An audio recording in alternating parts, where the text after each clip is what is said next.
For 15 years, my son and his wife erased me from their lives. No calls, no visits, not even a goodbye when my wife died.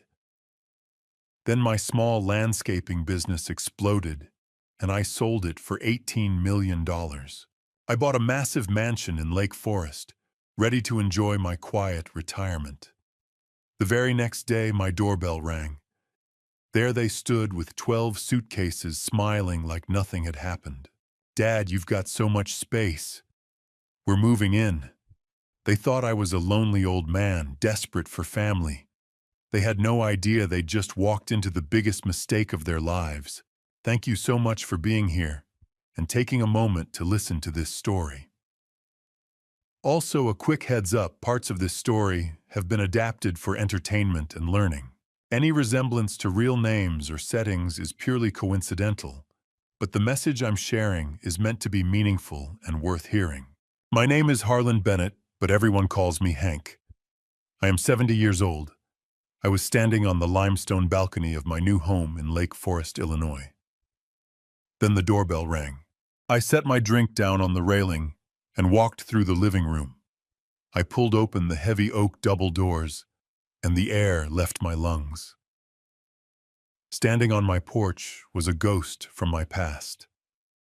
Two ghosts, actually, and a stranger. Logan, my son, looked older than his 42 years. Next to him stood Tiffany, my daughter-in-law, the woman who had single-handedly destroyed my family. She looked exactly the same as the last time I saw her. Cold eyes, sharp features, wearing enough designer labels to stock a department store. And behind them, hiding in the shadow of a mountain of luggage, was a teenage girl. I stood there, gripping the door handle, my knuckles turning white. I waited for an explanation. I waited for an apology. I waited for Logan to look me in the eye and say, "I am sorry, Dad, for missing Mom's funeral. I am sorry we pretended you did not exist for a decade and a half." But that is not what happened. Tiffany did not even say hello. She did not ask how I was. She simply looked past me, staring into the grand foyer of my house with hungry eyes. "Well," she said, stepping forward and brushing past me as if I were the doorman. "You certainly hid this well, Hank. I must say I am impressed. This place is huge. It definitely has enough room for all of us." I was too stunned to move for a second. The sheer audacity paralyzed me. They had not spoken to me since the day I buried my wife, Martha.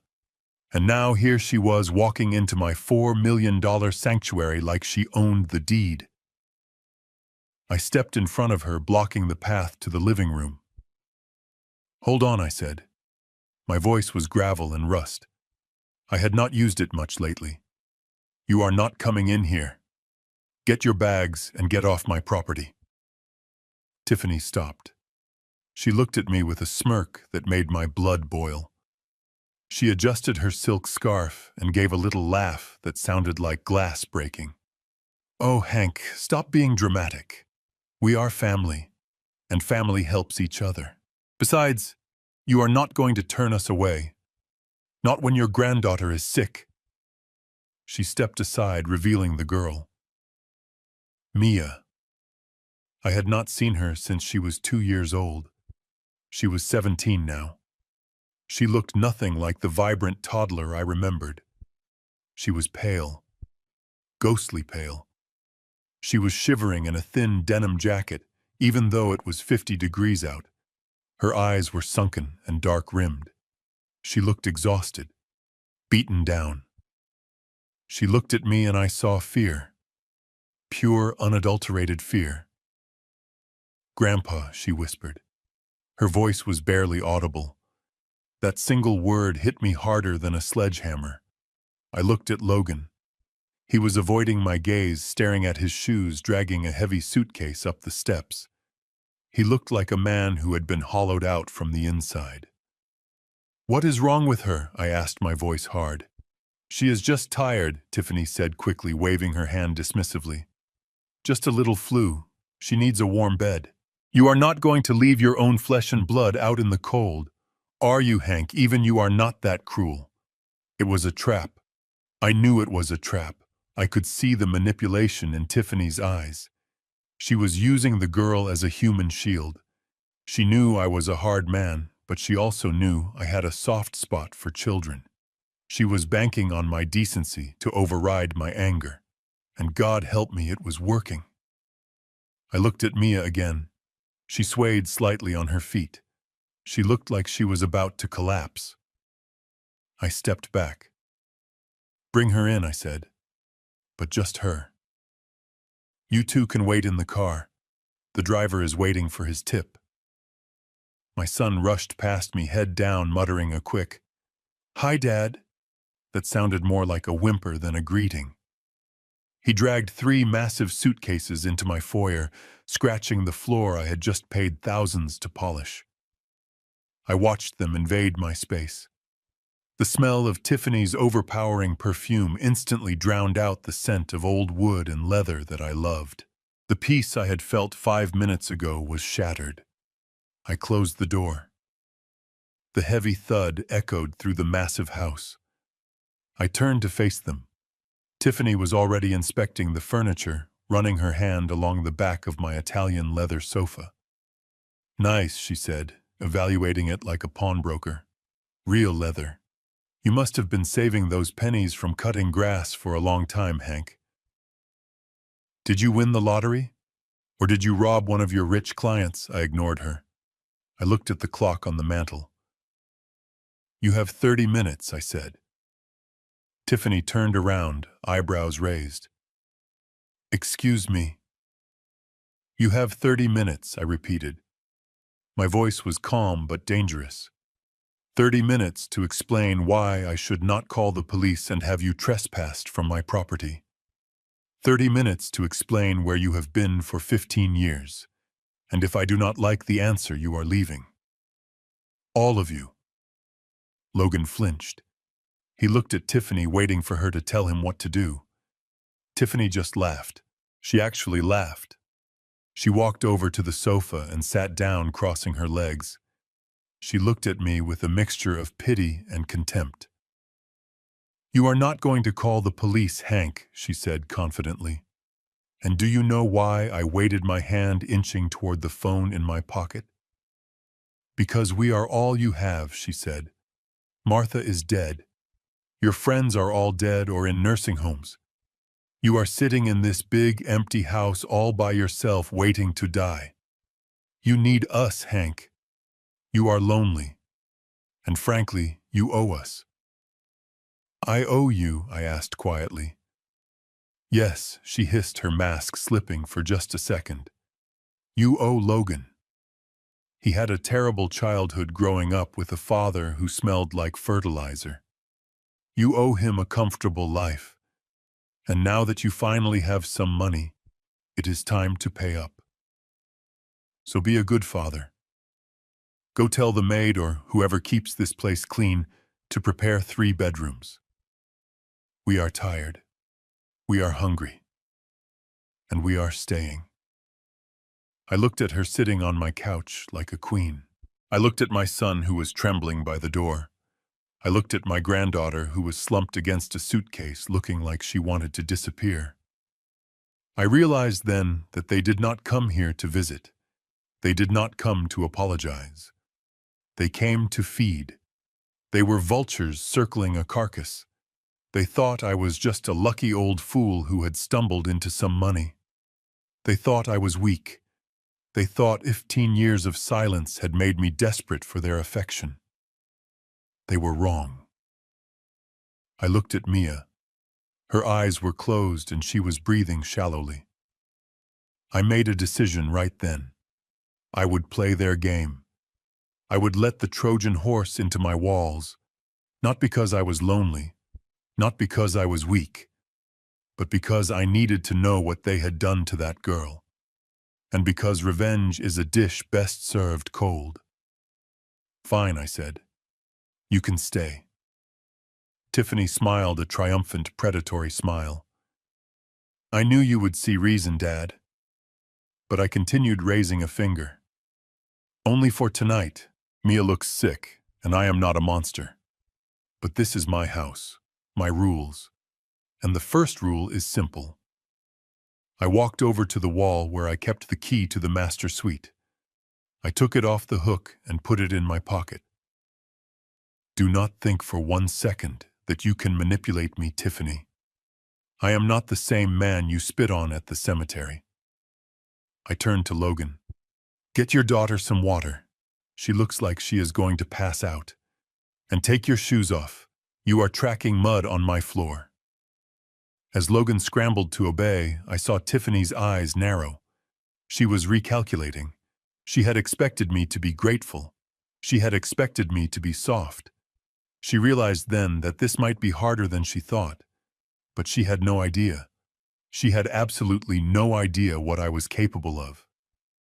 I watched them settle in. I watched Tiffany order my housekeeper around as if she paid her salary. I watched Logan shrink into the corners of the room. That night, I lay in my bed listening to the sounds of strangers in my house. I could hear Tiffany whispering in the hallway. The old man is senile, she hissed to Logan. Did you see his hands shaking? He is weak. Give me a week, Logan. Just 1 week. I will get him to sign power of attorney. We will have this house and whatever is in his bank account before the month is over. I stared at the ceiling in the dark. My hands were not shaking. They were steady, steady as a rock. They wanted a week. I would give them a week, but it would be the longest week of their lives. I closed my eyes and for the first time in 15 years, I smiled. Not a happy smile, a cold, hard smile. Welcome home, son, I whispered to the darkness. Welcome home. The silence in the living room was heavy enough to crush a man. My son sat on the edge of the leather armchair, his hands clasped between his knees, looking everywhere except at my face. He looked smaller than I remembered, weaker. The expensive suit he wore was wrinkled, and there was a desperate sweat beading on his forehead that had nothing to do with the temperature of the room. Tiffany was pacing. She moved like a cat in a birdcage, her eyes darting from the crystal chandelier to the oil paintings on the walls, calculating the price of every single item she saw. I stood by the wet bar, my back to them, pouring myself another glass of bourbon. I took my time. The sound of the amber liquid hitting the crystal glass was the only noise in the room. I wanted them to sweat. I wanted them to feel the weight of the last 15 years pressing down on them. When I finally turned around, Logan cleared his throat. He started the speech I knew he had rehearsed in the car. Dad, he began, his voice trembling slightly. We have been doing a lot of thinking lately. Life is just so short, you know. After Mom passed, we realized that holding on to old grudges just isn't worth it. We miss you. We want to be a family again. We want to be here for you in your golden years to take care of you. I took a slow sip of my drink, letting the burn settle in my chest before I answered. I looked at him. I looked at the boy I had raised, the boy I had taught to ride a bike, the boy I had put through college by working 14-hour days in the sun. And all I saw was a stranger wearing a mask. Take care of me, I repeated, my voice flat. Is that what you call it? You didn't seem to care about my golden years when I was sitting alone at your mother's funeral. You didn't care when I spent Christmas staring at a wall. Logan flinched, but Tiffany stepped in smooth as silk. Oh, Hank, don't be like that. We were all hurting. We just needed time. But look at us now. We are here. And honestly, seeing you all alone in this big empty house, it breaks my heart. You shouldn't be alone. It is not safe for a man of your age. I watched her walk across the room. She stopped in the center of the Persian rug I had imported from Turkey. It was a masterpiece of craftsmanship woven by hand. And there she stood, grinding the mud from her designer heels right into the delicate fibers. She didn't even notice. Or maybe she just didn't care. To her, it was just another thing to be used and ruined. I didn't say a word about the rug. I just watched. They thought I was a fool. They looked at my rough hands and my weathered face, and they saw a simple gardener who got lucky. They had no idea that Bennett Landscapes, the company they used to mock, had grown into a behemoth. They didn't know that 2 years ago, a national conglomerate wrote me a check for $18 million to buy me out. They didn't know I still sat on the board of directors. To them, I was just old Hank who finally dug up a pot of gold in the backyard. I was about to ask them why they really came when a shrill ringing sound cut through the air.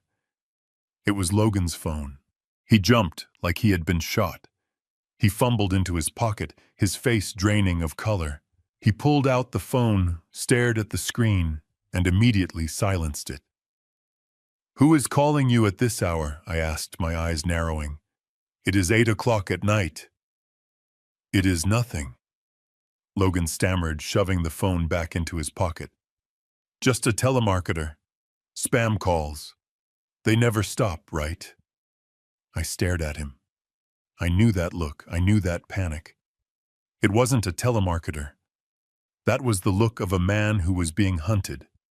I had seen it before with employees who got in too deep with the wrong people. The phone rang again, insistent, angry. Logan's hand twitched, but he didn't answer it.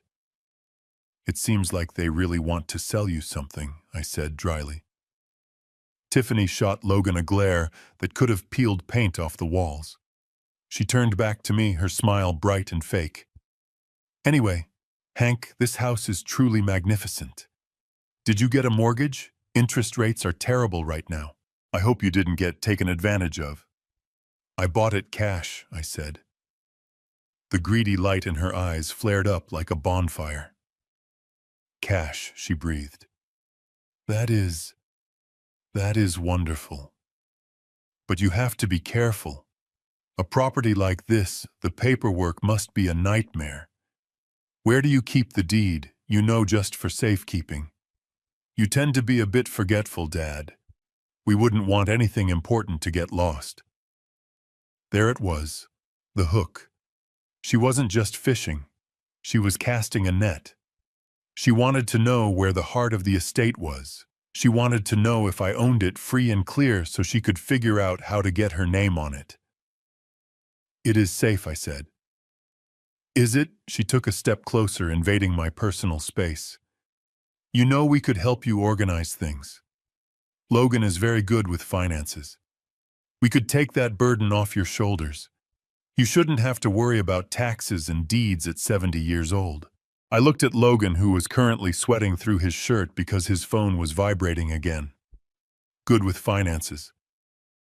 The joke was so bitter I could taste it. I set my glass down on the side table with a sharp clink.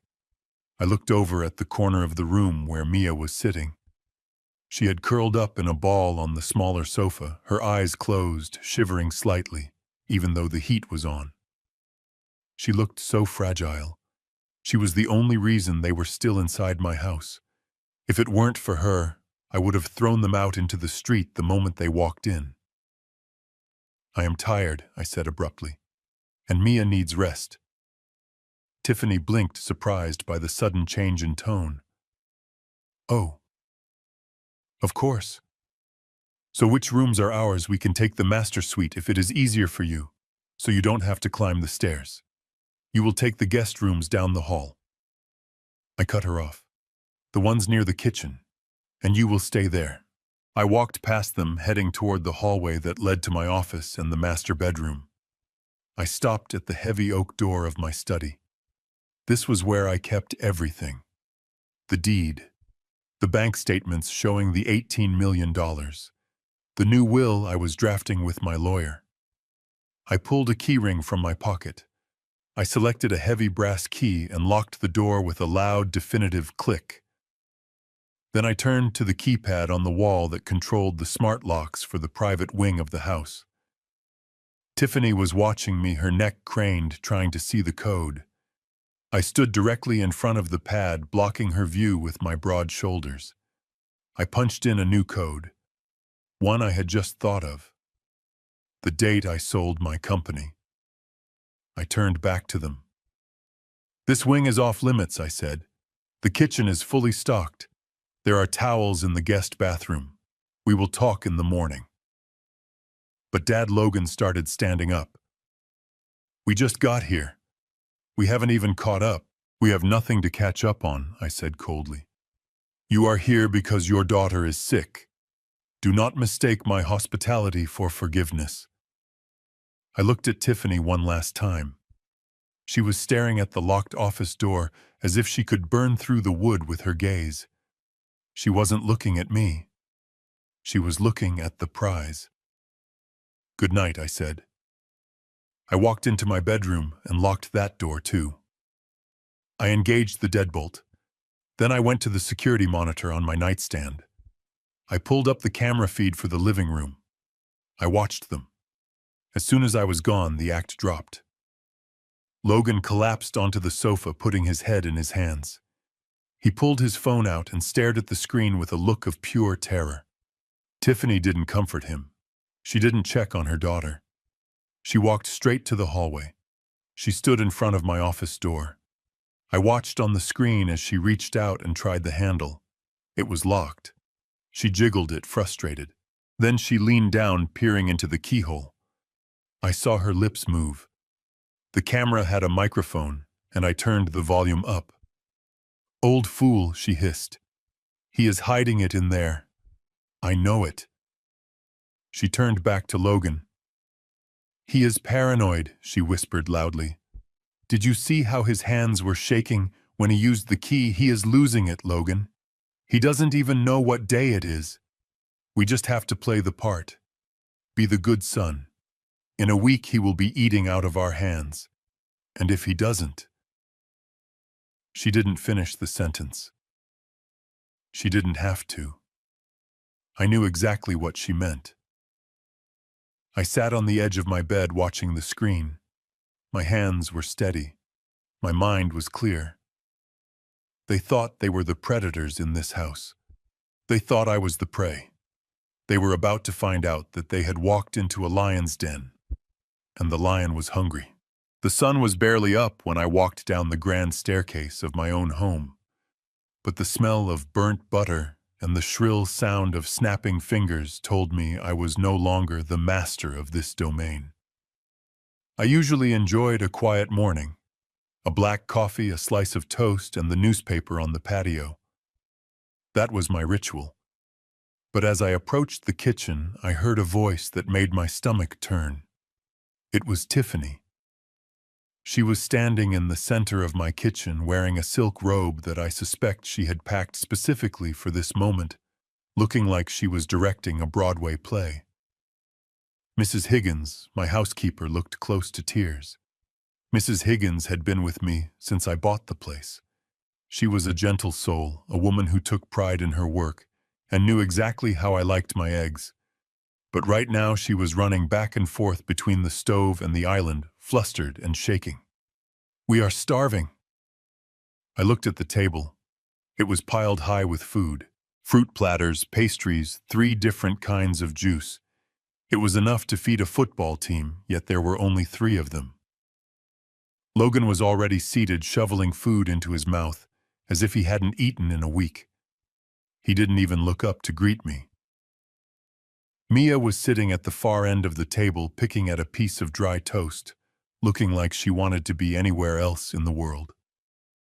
I walked over to Mrs. Higgins and gently placed a hand on her shoulder. "It is fine, Mrs. Higgins," I said softly. "Why don't you take a break? Go tend to the laundry upstairs. I will handle this." "But sir," she whispered, terrified. "Go," I insisted. She scurried out of the room, casting one last fearful glance at Tiffany. I poured myself a cup of coffee from the pot on the counter. It was lukewarm. I didn't care. I leaned against the marble island and watched my daughter-in-law. "You treat people with respect in this house, Tiffany," I said, my voice low. "Mrs. Higgins is an employee, not a servant. Tiffany scoffed, grabbing a piece of melon. Please, Hank, you are too soft. That is why you were a gardener your whole life. You don't know how to demand quality. If you are going to live in a house like this, you need to learn how to manage the staff. Otherwise, they will walk all over you. She sat down next to Logan and started buttering a croissant. She looked around the kitchen, her eyes landing on the large bay window that overlooked the back garden. It was my favorite view. The landscaping was impeccable, a testament to 40 years of my own hard work and design. There was a majestic oak tree right in the center, framing the view of the lake. You know, she said, chewing thoughtfully. I stared at her. She wasn't asking. She was ordering. In her mind, nothing had changed. To her, I was still just Hank the laborer, the man who fixed things, the man who got his hands dirty so she didn't have to. The fact that I owned the roof over her head didn't matter. She assumed my wealth was an accident, but my station in life was permanent. She thought I was there to serve her. Logan finally looked up, sauce dripping from his chin. Yeah, Dad, he mumbled. It is pretty loud when the wind blows. Maybe you could take a look at it. You have your tools here, right? The disrespect was breathtaking.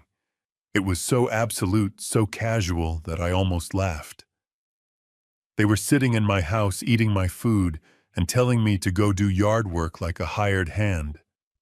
I set my coffee cup down. Sure, I said. I will go take a look.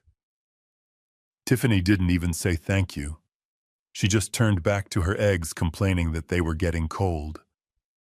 I walked out the back door into the crisp morning air. The wind was biting, but it felt clean compared to the stifling atmosphere of the kitchen. I walked past the oak tree. I didn't touch a single branch. Instead, I walked to the edge of the property near the tool shed, where I knew they couldn't hear me. I pulled my phone out of my pocket and dialed a number I knew by heart. Joe answered on the second ring. Joe was my former foreman. He had been my right hand at Bennett Landscapes for 20 years. He was the only man I trusted completely. Hank Joe's voice was rough and familiar. Everything okay? You don't usually call this early unless something is on fire. It is about to be, I said. They are here, Joe. There was a silence on the line. Then Joe sighed. The vultures, yeah. All of them. And it is worse than I thought. They think I am senile, Joe. They think I am a pushover. They are already measuring the drapes. I heard the sound of a lighter clicking on the other end. Joe was lighting a cigarette. What do you want to do, boss? You want me to come over there and scare them off? I can bring the boys. No, I said. That is too easy. I want to teach them a lesson. I need you to do me a favor. I need you to play a role. Name it. I need a script, Joe. They think I have money. Well, they know I have money because of the house. But they don't know about the sale. They don't know about the 18 million. I want them to think this is all a house of cards. I want them to think I am over-leveraged. I want them to think I am broke. I heard Joe chuckle. A low, dark sound. You want to play the poor old man card? Exactly. I am going to call you back in 5 minutes. When I do, I am going to be shouting. I am going to be panicking. You just need to be the guy on the other end telling me the bad news. Tell me the bank is calling. Tell me the investments crashed. Tell me the IRS is knocking. Just make it sound bad. Got it, Joe said. I will be the Grim Reaper. Give them hell, Hank. I hung up. I stood there for a moment looking at my beautiful house. I had bought this place to be a sanctuary. Now it was a stage. I took a deep breath, mussed up my hair a little to look frazzled, and dialed Joe's number again. I waited until the counter hit 3 seconds. Then I started screaming. What do you mean, frozen? I yelled at the empty air, walking quickly back toward the patio doors. I burst into the kitchen, the phone pressed to my ear, my face a mask of pure panic. "Joe, you have to stop them," I shouted, making sure my voice carried to the dining table. "I cannot lose this house, I just bought it." The room went silent. The fork halfway to Logan's mouth froze. Tiffany spun around in her chair, her eyes wide. I paced back and forth in front of the island, ignoring them, focusing entirely on my performance. "What do you mean the bank is calling the loan?" I demanded, my voice trembling with fake desperation. "I paid the deposit. I thought I had more time, Joe. Listen to me. You have to move the funds from the other account." What do you mean there is nothing left in the other account?" I stopped pacing. I leaned against the counter as if my legs had given out. I let the phone slide down a little, breathing heavily. "Next week," I whispered loud enough for them to hear. "They are coming to seize the assets next week. Joe, I have family here. I can't be on the street. Not again." I listened to the silence on the other end of the line for a few seconds. Then I slowly lowered the phone. I stared at the floor, letting my shoulders slump. I looked up at them. Logan was pale. He looked like he was about to vomit up his expensive breakfast. He had come here looking for a lifeboat, and I had just told him the ship was sinking. But Tiffany didn't look scared. She didn't look worried for me. She didn't look concerned that her father-in-law was about to lose his home. I watched her face carefully. I saw the gears turning. Her eyes narrowed, shifting from me to the expensive appliances, calculating. She wasn't looking at a tragedy. She was looking at an opportunity. Her face smoothed out into a mask of concern, but I saw the spark in her eyes. It was greed. Pure, unadulterated greed. She wasn't thinking about saving me. She was thinking about what she could grab before the bank took it all. "Oh, Hank," she said softly, standing up and walking toward me. "Is everything okay? Who was that?" I looked at her and I knew. The trap was set, and she had just walked right into it. I left the kitchen with the weight of the world apparently on my shoulders, walking slowly, and stooped over as if the news of my financial ruin had physically broken my spine. I muttered something about needing to find documents and headed toward the hallway that separated the main living area from the guest wing. But as soon as I turned the corner out of their sight, I straightened up. My step became silent and sure. I was not a man defeated, I was a hunter who had just laid a trap, and now I needed to see if the prey had taken the bait. I knew exactly where they would go.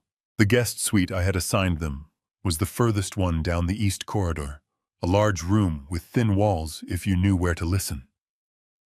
I bypassed my office and slipped into the linen closet next to their room, leaving the door cracked just an inch. It was a trick I had used when raising Logan, catching him sneaking out at night.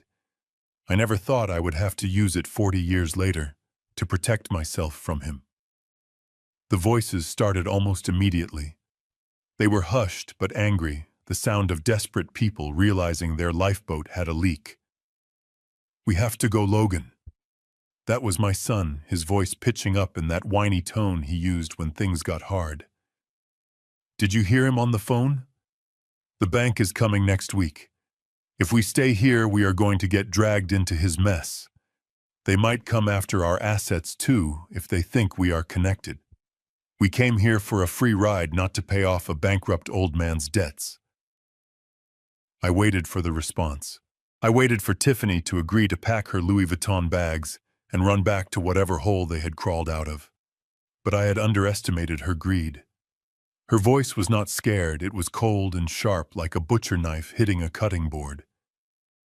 "You are an idiot, Logan," she hissed. "Keep your voice down. Do you think I dragged us all the way here just to leave because of one phone call? Think for a second. If the bank is seizing the house next week, that means we have 7 days. 7 days where he is still the legal owner. 7 days where he is panicked, confused, and desperate. What does that matter? Logan argued. 0 is 0, Tiffany. If the house is gone, the money is gone. He is 70 years old, Tiffany snapped. He is confused. He probably has other assets he has forgotten about, or accounts the bank hasn't frozen yet. And more importantly, he has insurance. I felt a chill run down my spine that had nothing to do with the air conditioning. I leaned closer to the crack in the door, holding my breath. Life insurance, she continued, her voice dropping to a conspiratorial whisper. A man like Hank definitely has a policy. Probably a big one from when he owned that landscaping company. If he loses everything and the stress becomes too much, well, old men have heart attacks all the time, don't they? I stood in the dark linen closet, my hands clenched into fists so tight my fingernails dug into my palms. They were not just talking about money anymore. They were weighing my life against a payout. But even if he doesn't die, Logan said, and I could hear the hesitation in his voice, though not nearly enough of it. What good is he to us, Broke? Guardianship, Tiffany said the word landing with a heavy finality. If he is losing his mind and his money, the state will declare him incompetent. We need to get ahead of that. We get him to sign emergency guardianship papers over to us before the bank moves in. We tell him it is to protect the assets, to hide them from the creditors. He will believe us. He trusts you. Once we have power of attorney, we can liquidate whatever is left before the bank gets their hands on it. We can sell the furniture, the art, the jewelry. We can empty his personal accounts. We strip the carcass before the vultures land. I closed my eyes in the darkness. It was a visceral image, stripping the carcass. That was what I was to them. Not a father, not a grandfather. Just meat. Just something to be consumed. But Dad isn't stupid, Logan said.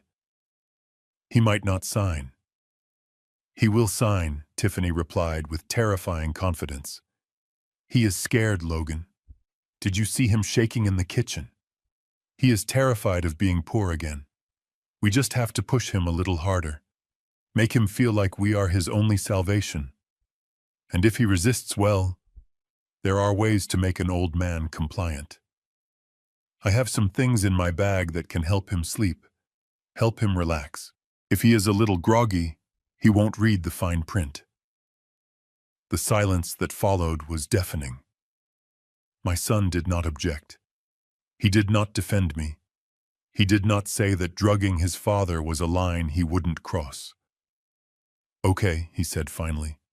Okay, but we have to do it fast. We will do it tonight, Tiffany said. Go make nice with him. Tell him we are here to support him. I will call that lawyer friend of mine, Rick. He will draft the papers for a fee. We will get it done over dinner. I had heard enough.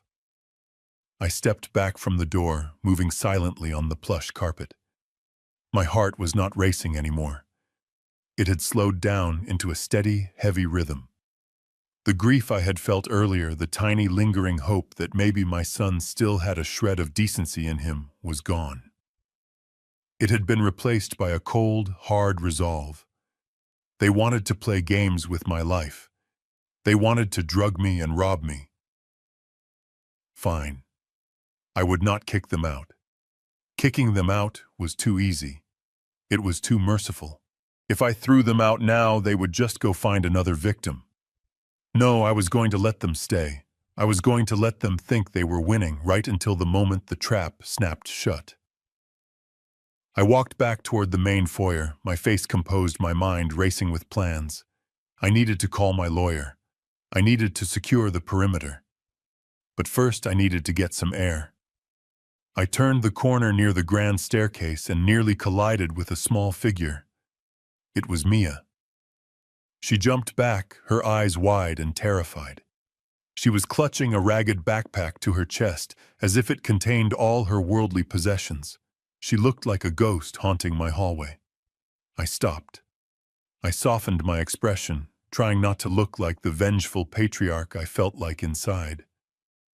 "Mia," I said gently, "I didn't see you there. Are you all right?" She looked around frantically, checking the stairs, checking the hallway behind me. She was trembling. She took a step closer to me, invading my personal space in a way that told me she was desperate. "Grandpa," she whispered, her voice barely a breath of wind. "You have to be careful." I frowned, leaning down to her level. "What do you mean, honey?" "Mom," she said, tears welling up in her large, dark eyes. "She has the pills. The blue ones. She used to give them to Grandma Ellie before she went to the home. She puts them in the tea." My blood ran cold. Grandma Ellie was Tiffany's mother. I remembered her passing away a few years ago. Everyone said it was natural causes, a peaceful slip into dementia, and then death. Now, looking at the terror in my granddaughter's eyes, I wondered just how natural it had been. "She talks to Dad about it." Mia continued, the words tumbling out of her fast and quiet. "She says you are confused.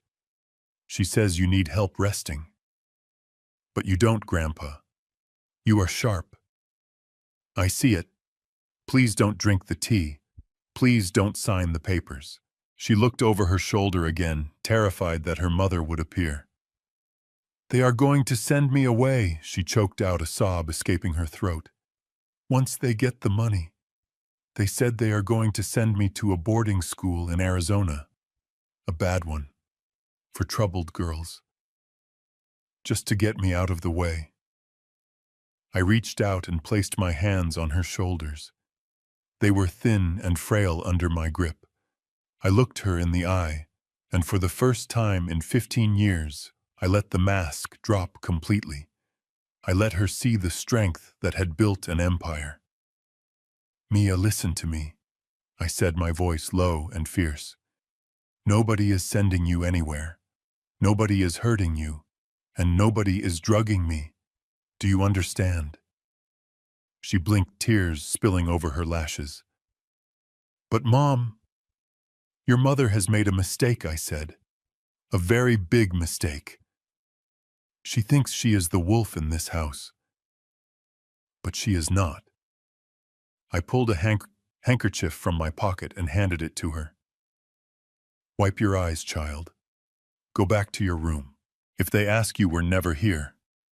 Can you do that for me? Can you act like everything is normal for just a little while longer?" She nodded, wiping her face with the linen square. "I think so." "Good," I said, straightening up, "because we are going to play a game, you and I. And when it is over, you are never going to have to be afraid of them again." I watched her scurry up the stairs, clutching my handkerchief like a lifeline. I touched the pocket where I kept my phone. Tiffany wanted to drug me. She wanted to strip the carcass. I walked toward my office to make a call. It was time to introduce Tiffany to the concept of consequences, and I was going to make sure they were catastrophic. I walked back into the living room, my heart pounding with a cold fury that I had to fight to keep off my face. The house was quiet, but it was the kind of quiet that comes before a storm. I found Tiffany in the sunroom, lounging on a chaise with a glass of my best Chardonnay in her hand, while Mia was on her knees scrubbing the floorboards with a rag. It was a scene that made my blood boil. Here was a woman who had just plotted to drug her father-in-law, treating her own daughter like Cinderella before the ball. "Mia missed a spot," Tiffany said, without looking up from her phone. "Use some elbow grease. God knows you are going to need the practice if we cannot fix this mess." I cleared my throat loudly. Tiffany jumped, spilling a drop of wine on her silk blouse. She glared at me but quickly composed her face into that mask of fake concern. "Oh, Hank," she said, "you startled me. Shouldn't you be resting? You looked so pale earlier." "I am feeling a bit lightheaded," I lied, leaning heavily on the doorframe. "My chest feels tight." I think I need to go to the pharmacy to pick up my prescription. The stress, you know. Tiffany's eyes lit up. The mention of my failing health was music to her ears. Well, you certainly shouldn't drive, she said, taking a sip of wine. Logan can go. No, I said, shaking my head. Logan doesn't know what to get. It is a compound medication, very specific. I have to sign for it. But I don't trust myself behind the wheel right now. My hands are shaking. I held up a hand and let it tremble just enough to be convincing. Tiffany sighed, clearly annoyed that her relaxation was being interrupted. Well, I am not going. I have a headache. I looked at Mia, who was still on the floor, her head down, trying to make herself invisible. Mia can drive me, I said. She has her license, doesn't she? Tiffany scoffed. Barely. She is a terrible driver. But fine. Take her. Just be quick about it. And Mia, do not bore your grandfather with your teenage drama. He has enough to worry about with the bank coming.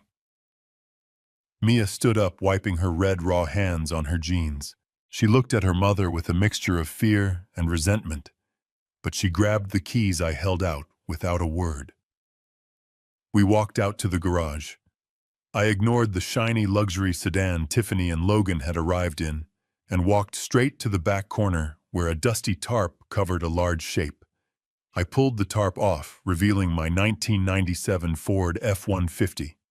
It was dented, scratched, and smelled like gasoline and pine sawdust. It was the truck I had built my business in. It was the only honest thing in this garage. Mia looked at it with wide eyes. Get in, I said, opening the passenger door. It runs better than it looks. We drove out of the estate in silence. The truck rumbled and shook, a stark contrast to the smooth ride of modern cars, but to me, it felt like freedom. I drove for about 10 minutes until we were well away from the house, parked in a secluded overlook near the lake.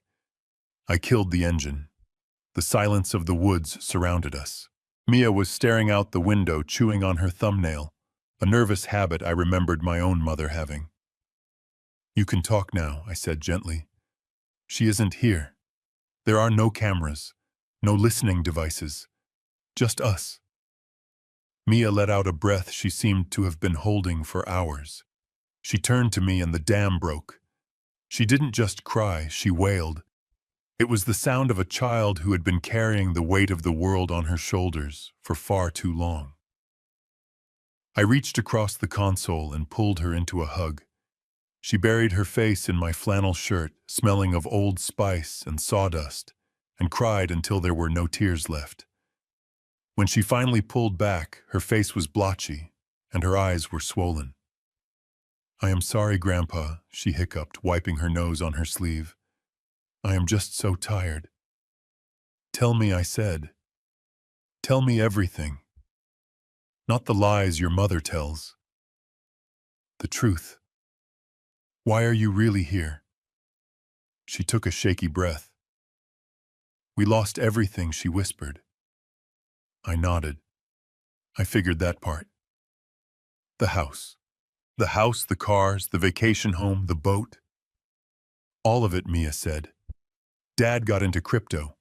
He thought he was a genius. He leveraged everything. Then the market crashed. He lost millions in a week. But he didn't stop. He tried to win it back gambling, online poker, sports betting.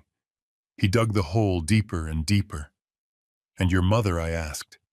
She spent money we didn't have to keep up appearances, Mia said bitterly. She bought clothes she couldn't afford, threw parties on credit cards that were maxed out. She said we had to look rich to stay rich. I gripped the steering wheel, my knuckles turning white.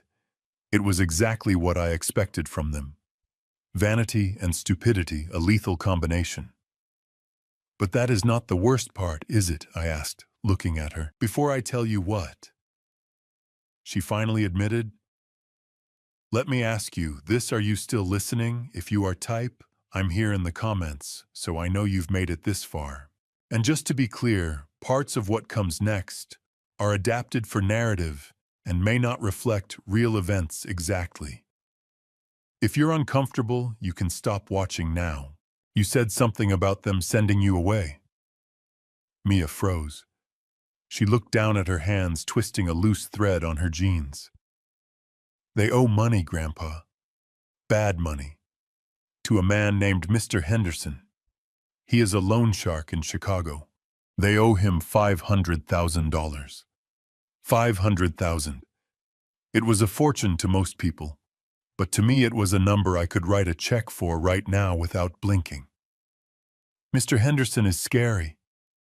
Mia continued, her voice trembling. He came to the old house before we lost it. He threatened Dad. He said if he didn't get his money, he would take something else. She paused and a fresh wave of tears spilled over. He has a son. His name is Vinny. He is 25. He has been in jail twice. Mr. Henderson said. He said if Dad couldn't pay, he would accept a trade. My stomach dropped. I felt a nausea so intense I almost opened the door to be sick. A trade, I repeated, my voice hollow. Mia whispered. He wants me to marry Vinny.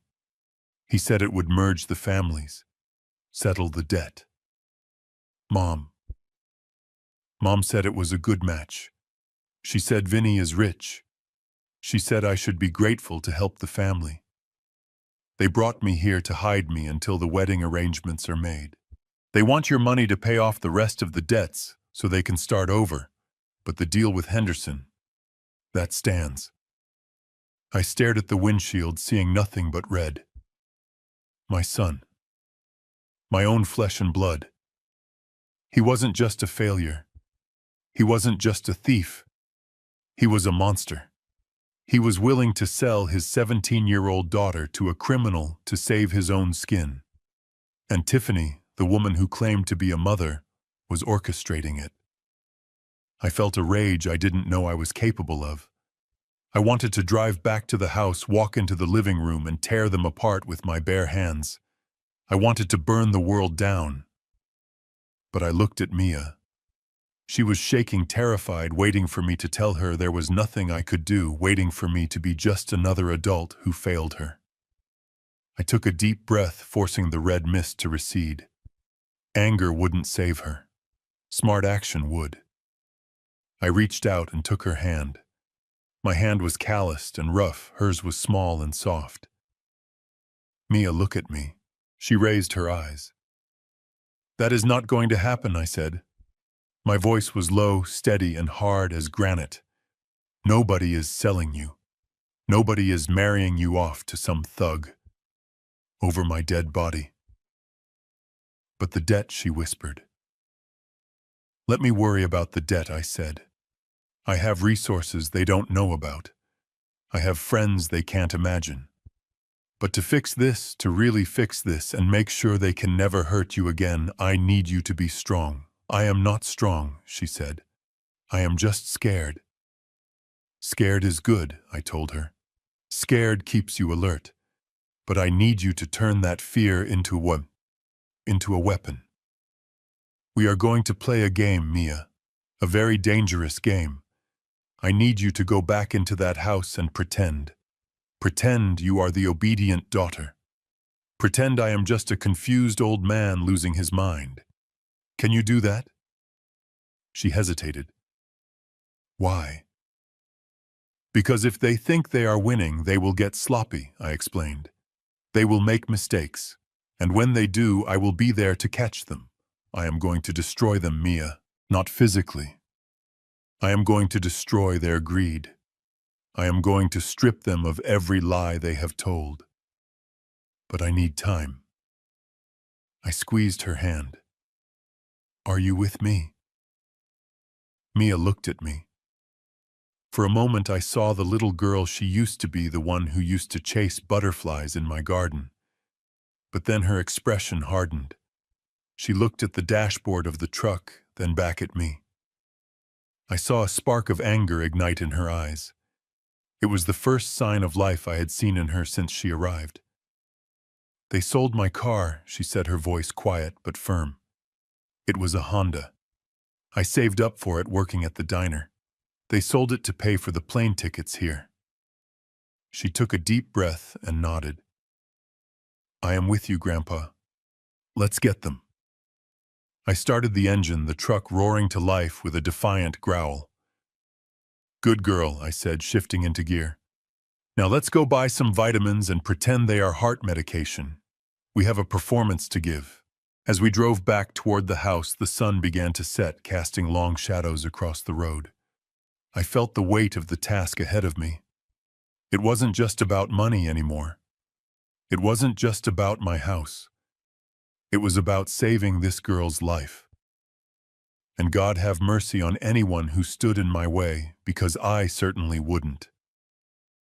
I dropped Mia off at the side entrance of the estate, watching her slip back inside like a shadow, before I turned my truck toward the city.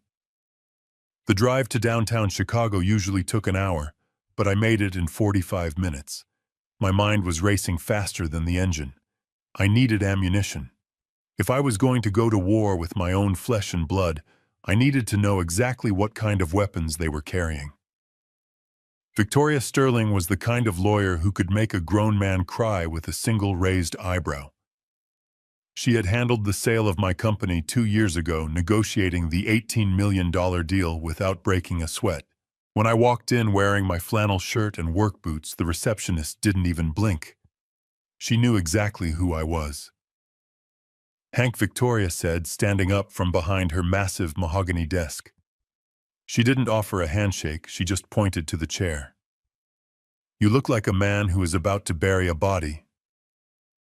Coffee or scotch? Coffee, I said, sitting down heavily. Black. And I am not burying a body, Victoria. I am trying to stop one from being buried. Mine. I told her everything. I told her about the surprise visit, the manipulation, the plan to drug me, the loan shark, the threat to Mia. Victoria listened in silence, her face a perfect mask of professional detachment, but I saw her knuckles turn white as she gripped her pen. When I finished, she opened a thick file folder on her desk. I thought you might need this, she said, sliding the folder toward me. When you called me yesterday and asked me to run a background check on Logan, I put my best investigator on it immediately. Hank. It is worse than you think. I opened the folder. The first page was a mugshot. It was Logan, but younger. What is this? I asked, my voice steady. But Hank, that is just the beginning. She flipped the page. Currently, there is a warrant for his arrest in Florida. Credit card fraud, identity theft. He has been moving from state to state running a Ponzi scheme with cryptocurrency investors.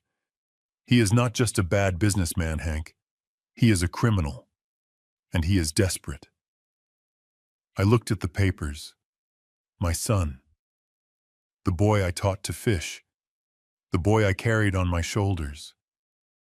He was a con artist, a thief.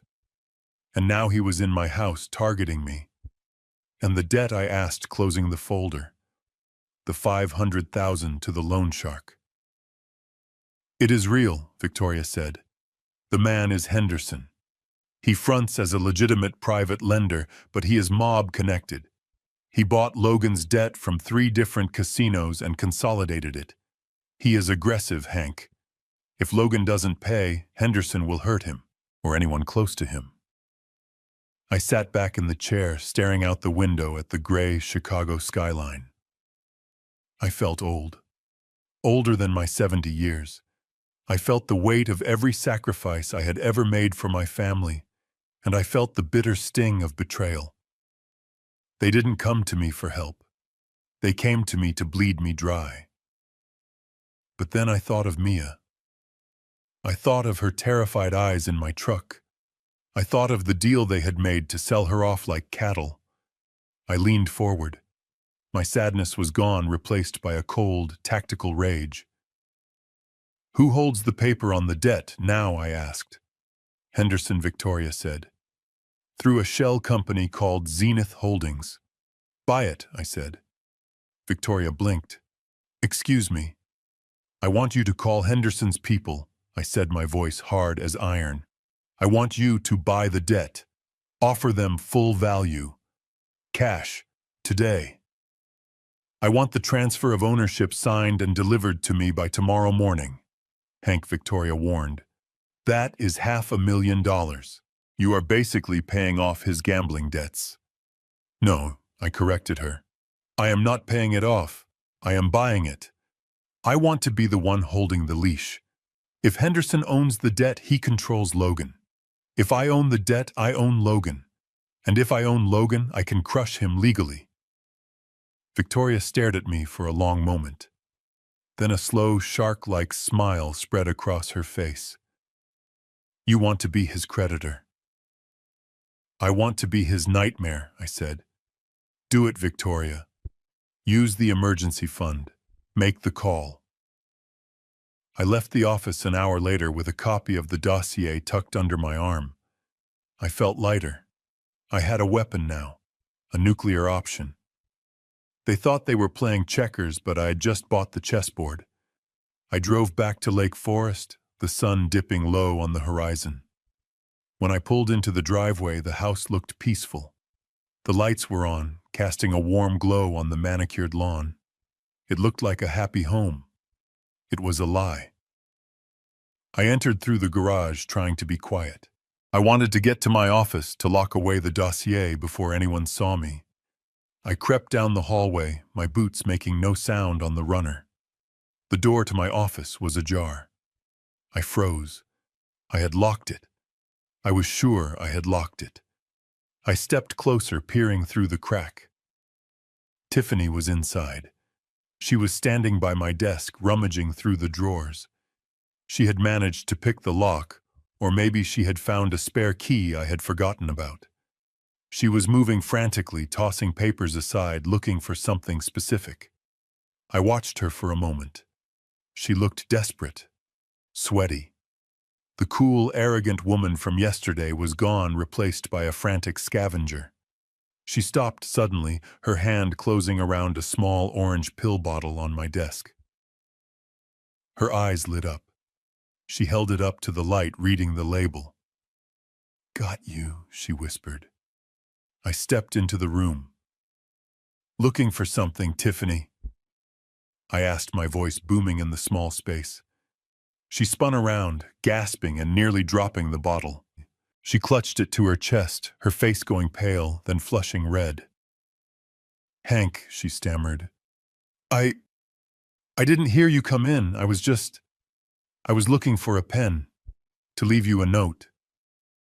"A note," I repeated, walking slowly toward her. "In my locked office. Inside my desk drawer." The door was open, she lied smoothly, recovering her composure.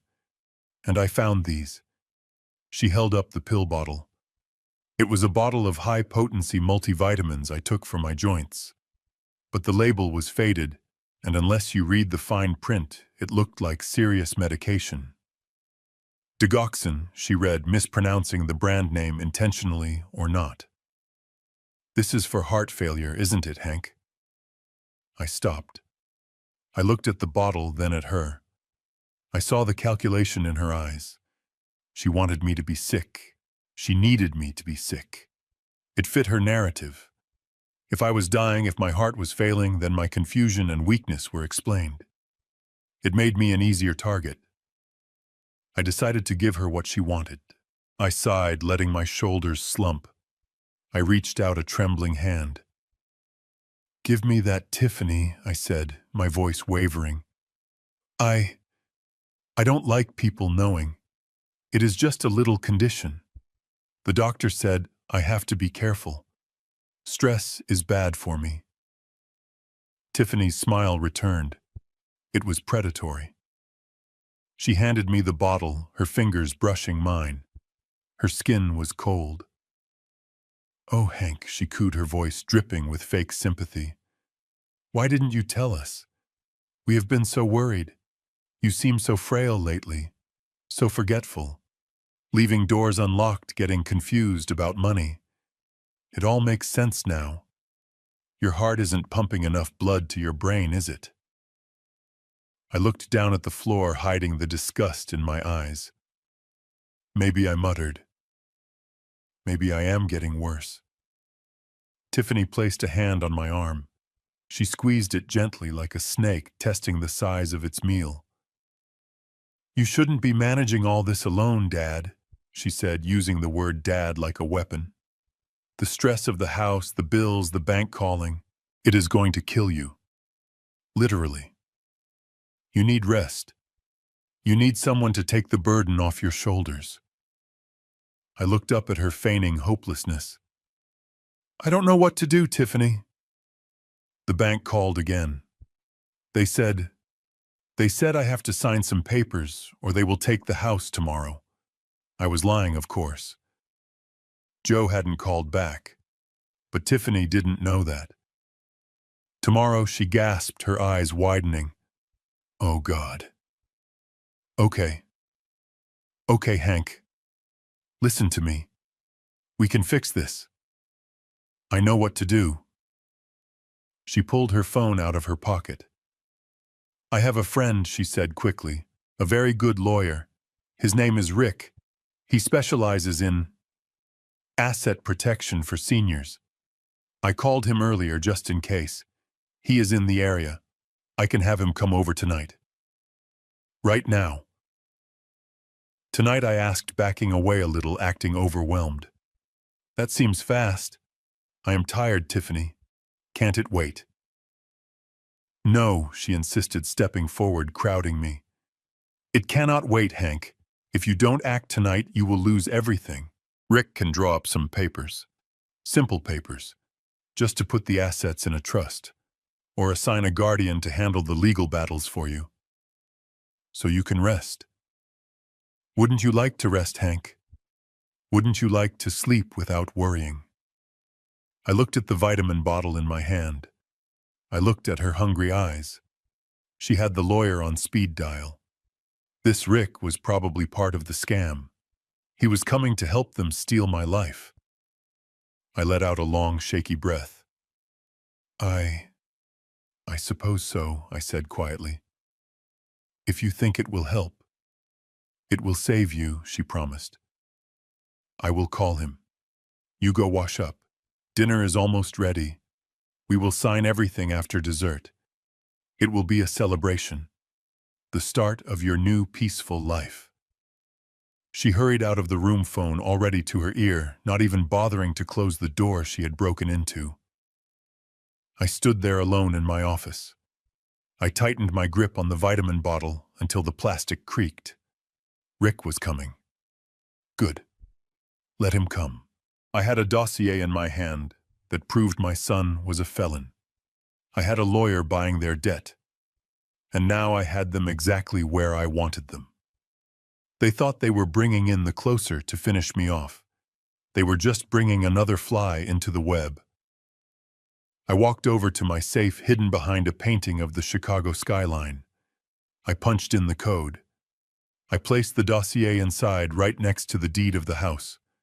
I checked my watch. It was 6 o'clock. Showtime. I walked out of the office, leaving the door open just like she had left it. I headed to the kitchen, ready to play the role of a lifetime. The senile, dying old man who was about to sign his life away. Little did they know the pen I would be using was filled with poison. And I was writing their obituary. Rick arrived at 7:30 sharp, carrying a leather briefcase that looked more expensive than his car. He was a small man with shifting eyes and a smile that showed too many teeth.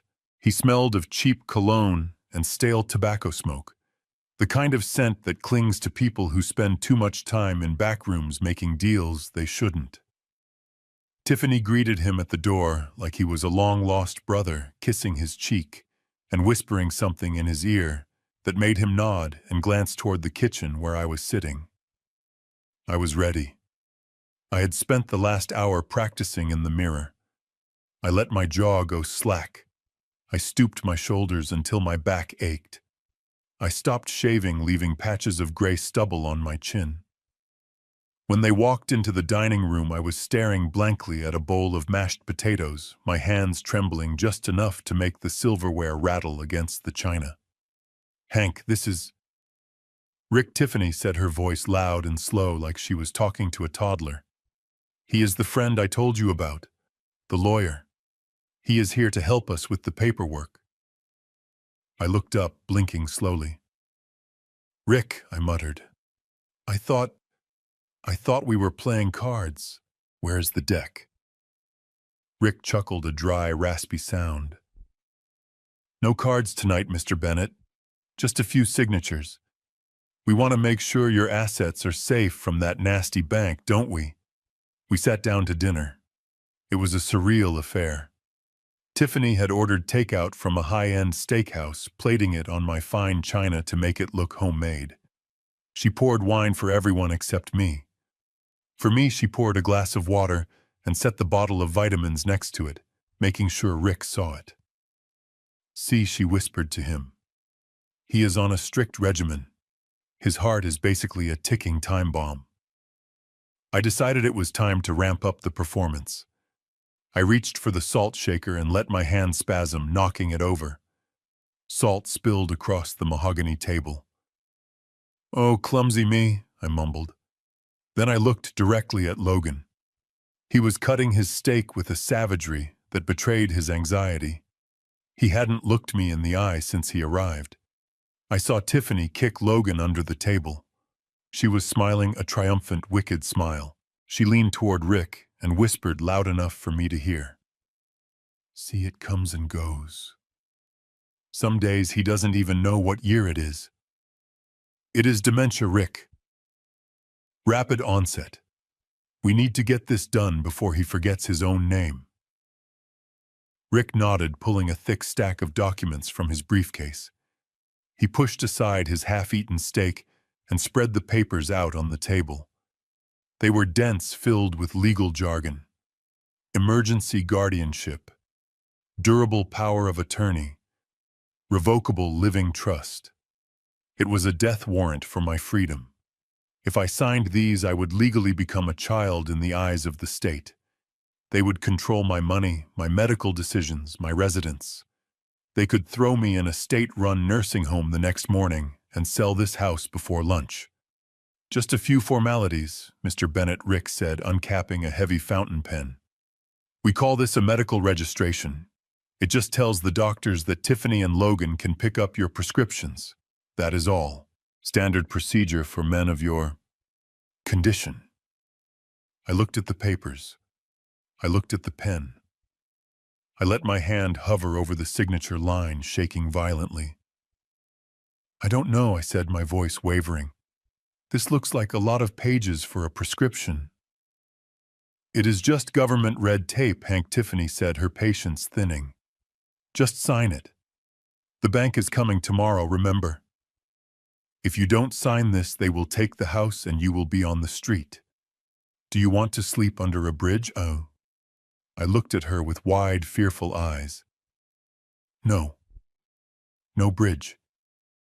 I like my bed." "Then sign," she hissed. I took the pen. I brought the tip down to the paper. "Wait," I said, pulling back. "If I sign this, can I stay here? You won't make me leave, will you?" I promised Martha I would stay. Tiffany rolled her eyes. She looked at Rick, who shrugged. "Of course you can stay." "Dad," Logan said, his voice cracking. "We just want to help."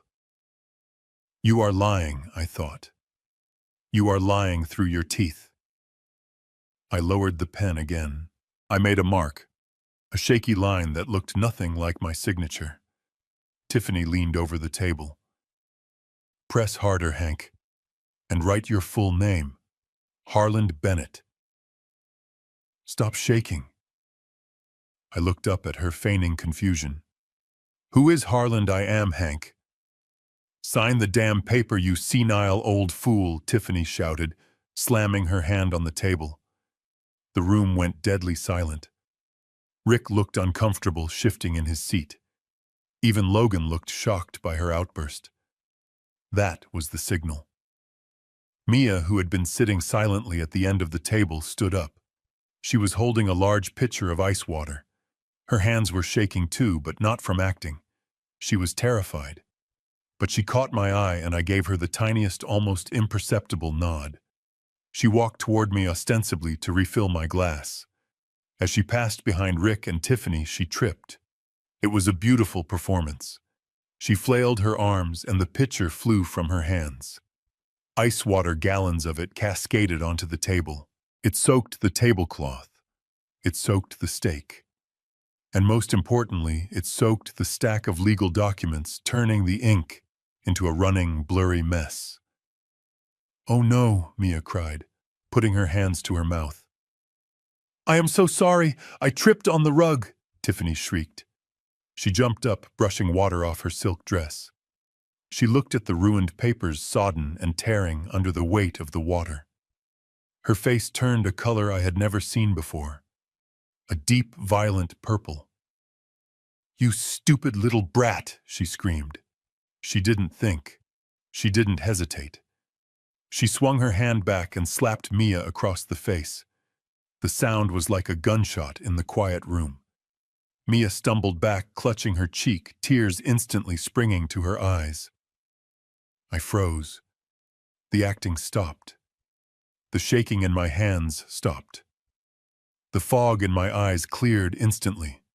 For 1 second, just one heartbeat, I was not the senile old man. I was Harland Bennett, the man who had built walls with his bare hands, the man who had fired men twice his size for disrespect. I stared at Tiffany with a cold, murderous rage. I wanted to leap across the table and throttle her. I wanted to end this charade right now and throw them all through the window. Tiffany saw it. She saw the change. She took a step back, her eyes widening in sudden fear. She saw the lion behind the mask. But I caught myself. It was too soon. If I broke character now, I would lose the war just to win a battle. I needed the final blow. I needed witnesses. I forced my body to slump back down. I forced my hands to start shaking again. I looked at the wet papers and started to whimper. "My water," I cried. "You spilled my water." Tiffany blinked, confused by the sudden shift. She looked from me to Mia, who was now sobbing quietly in the corner. "Look what she did," Rick said, trying to salvage the situation, though he looked wary. "The papers are ruined. I will have to draft new ones. I don't have a printer here." Tiffany turned on Mia, pointing a finger at the door. "Get out. Get to your room before I really give you something to cry about." Mia ran. She caught my eye one last time before she fled, and I saw the apology there. I wanted to tell her she was a soldier. I wanted to tell her she had just saved us. Tiffany turned back to me, breathing heavily. "It is fine. It is fine. Rick, go back to your office. Print them again. Bring them back in an hour. We will do this tonight." "No," I said. Tiffany spun around. "What did you say? No?" I repeated louder this time. "I am tired. The yelling, it hurts my head. And the water is everywhere. I can't sign wet papers."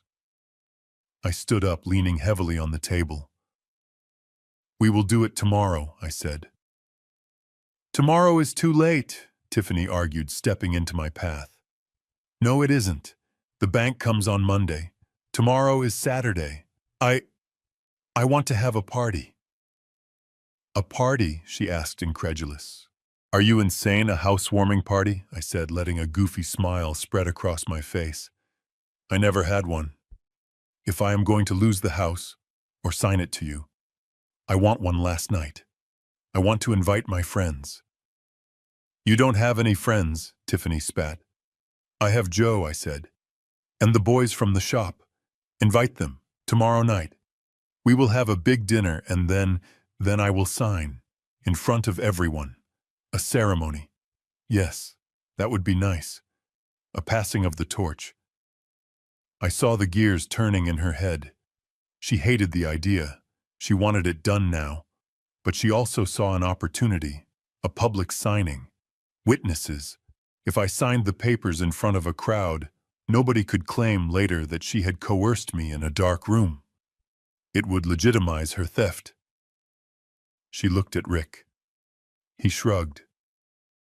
It might actually be better, he said. It makes it harder to contest later if there are witnesses. Tiffany sighed. She looked at me with pure venom. Fine, she said. One party. Tomorrow night. But you invite your trashy friends, and I will invite some real people. People who matter. We will show them that the Bennett family is back on top. But Sunday morning, Hank, you sign everything. Or so help me God, I will put you in a home so fast your head will spin. I smiled a vacant, watery smile. Okay, Tiffany. Sunday morning. I shuffled toward the hallway, leaving them in the wet ruin of the dining room. But inside I was calculating. She was going to invite people who matter. Perfect. I wanted an audience. I wanted every single person she tried to impress to see exactly what she was. She had slapped my granddaughter. That was the last mistake she would ever make in this house. I walked to my room, locked the door, and pulled out my phone. I dialed Joe. It is on, I said, my voice steady and cold. Tomorrow night, tell the boys to come. And tell them to bring their work clothes. We have a show to put on. I poured my coffee black and retreated to the corner watching her. My phone buzzed in my pocket. It was a fraud alert from my bank. A charge for $12,000 at a high-end catering company. Another for $5,000 at a liquor distributor. And another for $3,000 at a florist. She had stolen my credit card. I must have left my wallet on the counter the night before during the water pitcher incident, and she had swiped the numbers. A younger man might have been furious. He might have stormed over there and demanded an explanation. But I just cleared the notification and put the phone back in my pocket. Let her spend it. Every dollar she stole was another nail in her coffin. It was grand larceny now. She wasn't just a bad daughter-in-law, she was a felon in the making. I listened to her on the phone inviting people. Her voice dropped an octave, becoming smooth and cultured, a complete fabrication of the woman she actually was. Yes, darling, she purred into the receiver. It is a passing of the torch ceremony, really. Hank is finally stepping down. He is handing the estate and the family assets over to Logan and me. It is tragic, of course, his mind is going, but we want to honor him while he still recognizes faces. You simply must come. I took a sip of coffee, hiding my smile behind the mug. She was selling tickets to her own execution. I finished my drink and slipped out the back door. I had my own calls to make. I walked down to the edge of the lake where the water lapped gently against the stones. I dialed Joe again. It is tonight, Joe, I said. You sure about this? Boss? Joe asked. His voice sounded worried. I don't like seeing you play the fool, Hank. It doesn't sit right with me. It is the only way, Joe, I told him. Listen to me carefully. I need you and the crew here at 7 o'clock sharp, but I don't want you cleaning up. What do you mean, Joe asked. I mean, I want you to come straight from the shop, I said. Don't shower, don't change. I want sawdust in your hair. I want paint on your pants. I want you to smell like diesel and hard work. Wear your work boots, the muddy ones. There was a silence on the line. Hank. This is a party in Lake Forest. They are going to look at us like we are trash. Let them look, I said, my voice hardening. That is the point. I want them to see the difference between people who build things and people who steal things. Just do it, Joe. And bring the big screen. The one we use for safety presentations. Joe sighed. All right, Hank. We will be there, looking like a construction site disaster. I hung up. The stage was being set. I spent the afternoon playing the part of the confused old man. I wandered through the house, getting in the way, asking the caterers if they had seen my glasses, even though they were on my face. Tiffany treated me with a mix of condescension and irritation, pushing me into the library like an unwanted piece of furniture. "Just sit there and watch TV," she hissed. "And for God's sake, put on a suit later. A nice one. Don't embarrass us." When the coast was clear, I went to the ballroom. Yes, the house had a ballroom. It was a ridiculous room with high ceilings and a stage at one end that I never used. But today, it was perfect. The caterers were busy setting up round tables with white linens in the garden, so the ballroom was empty. I set up the projector Joe had dropped off at the service entrance earlier. I connected it to the sound system hidden behind a velvet curtain. I tested the connection with my phone. The video file was queued up. The audio was crisp. I hid the remote control in the flower arrangement on the podium. It was a simple trap. But the best ones always are. As evening approached, the house transformed. It smelled of expensive perfume and roast duck, masking the scent of the wood and stone I loved. I went to my room and put on my best suit. It was 20 years old, a charcoal gray wool that was slightly out of fashion, but it was clean and it was mine. I looked in the mirror. I didn't see a victim. I saw a judge. Night fell and the cars started arriving. I stood at the bottom of the stairs for a moment, just watching them. These were the people Tiffany wanted to impress. Sharks in silk suits and women with faces so tight, they looked surprised to be alive. They were drinking my liquor and laughing at jokes that weren't funny. None of them knew me. None of them cared about Harlan Bennett, the man. They were here to witness the transfer of wealth. They were here to see the old lion finally lay down and die so the scavengers could eat. Tiffany spotted me immediately. She broke away from a conversation with a woman wearing enough diamonds to sink a ship and rushed over to me. She gripped my arm with a strength that was surprising. Her nails dug into my jacket sleeve. Finally, she hissed through her teeth while keeping a wide, fake smile plastered on her face. "Try not to drool on anyone, Hank. Just wave and smile. And when we get to the stage, you read the cards I put in your pocket. Do not deviate from the script." I looked at her. She was vibrating with adrenaline and greed. She looked beautiful in a terrifying way, like a poisonous flower in full bloom. "I will do my best." "Tiffany," I said, keeping my voice shaky. I just want everyone to be happy." "Good," she said, patting my cheek with a condescending tap. "Then do exactly what you are told." She steered me into the room, parading me around like a prize poodle. She introduced me to people whose names I forgot the second they said them. "This is my father-in-law," she would say. "He is so frail now, but we are doing everything we can to make his final years comfortable." The guests would nod sympathetically, looking at me with pity before turning back to their champagne. Then the atmosphere changed. It started as a low rumble outside, a vibration that rattled the delicate glassware on the tables. The guests stopped talking, looking toward the front windows. The rumble grew louder, accompanied by the distinct sound of heavy tires crunching on gravel. Headlights swept across the living room, cutting through the dim mood lighting. A horn honked. Not a polite luxury car beep, but the deep air horn of a heavy-duty work truck. Tiffany froze. Her grip on my arm tightened until it hurt. "What on earth is that?" she whispered. I didn't answer. I just watched the front door. The doors swung open, and the silence in the room was absolute. Standing in the entryway framed by the night was Joe, and he had brought the cavalry. Behind him were 6 of my best guys, Men who had been with Bennett Landscapes for decades. They were not wearing tuxedos. They were wearing Carhartt jackets stained with grease. They wore work boots caked with dried mud.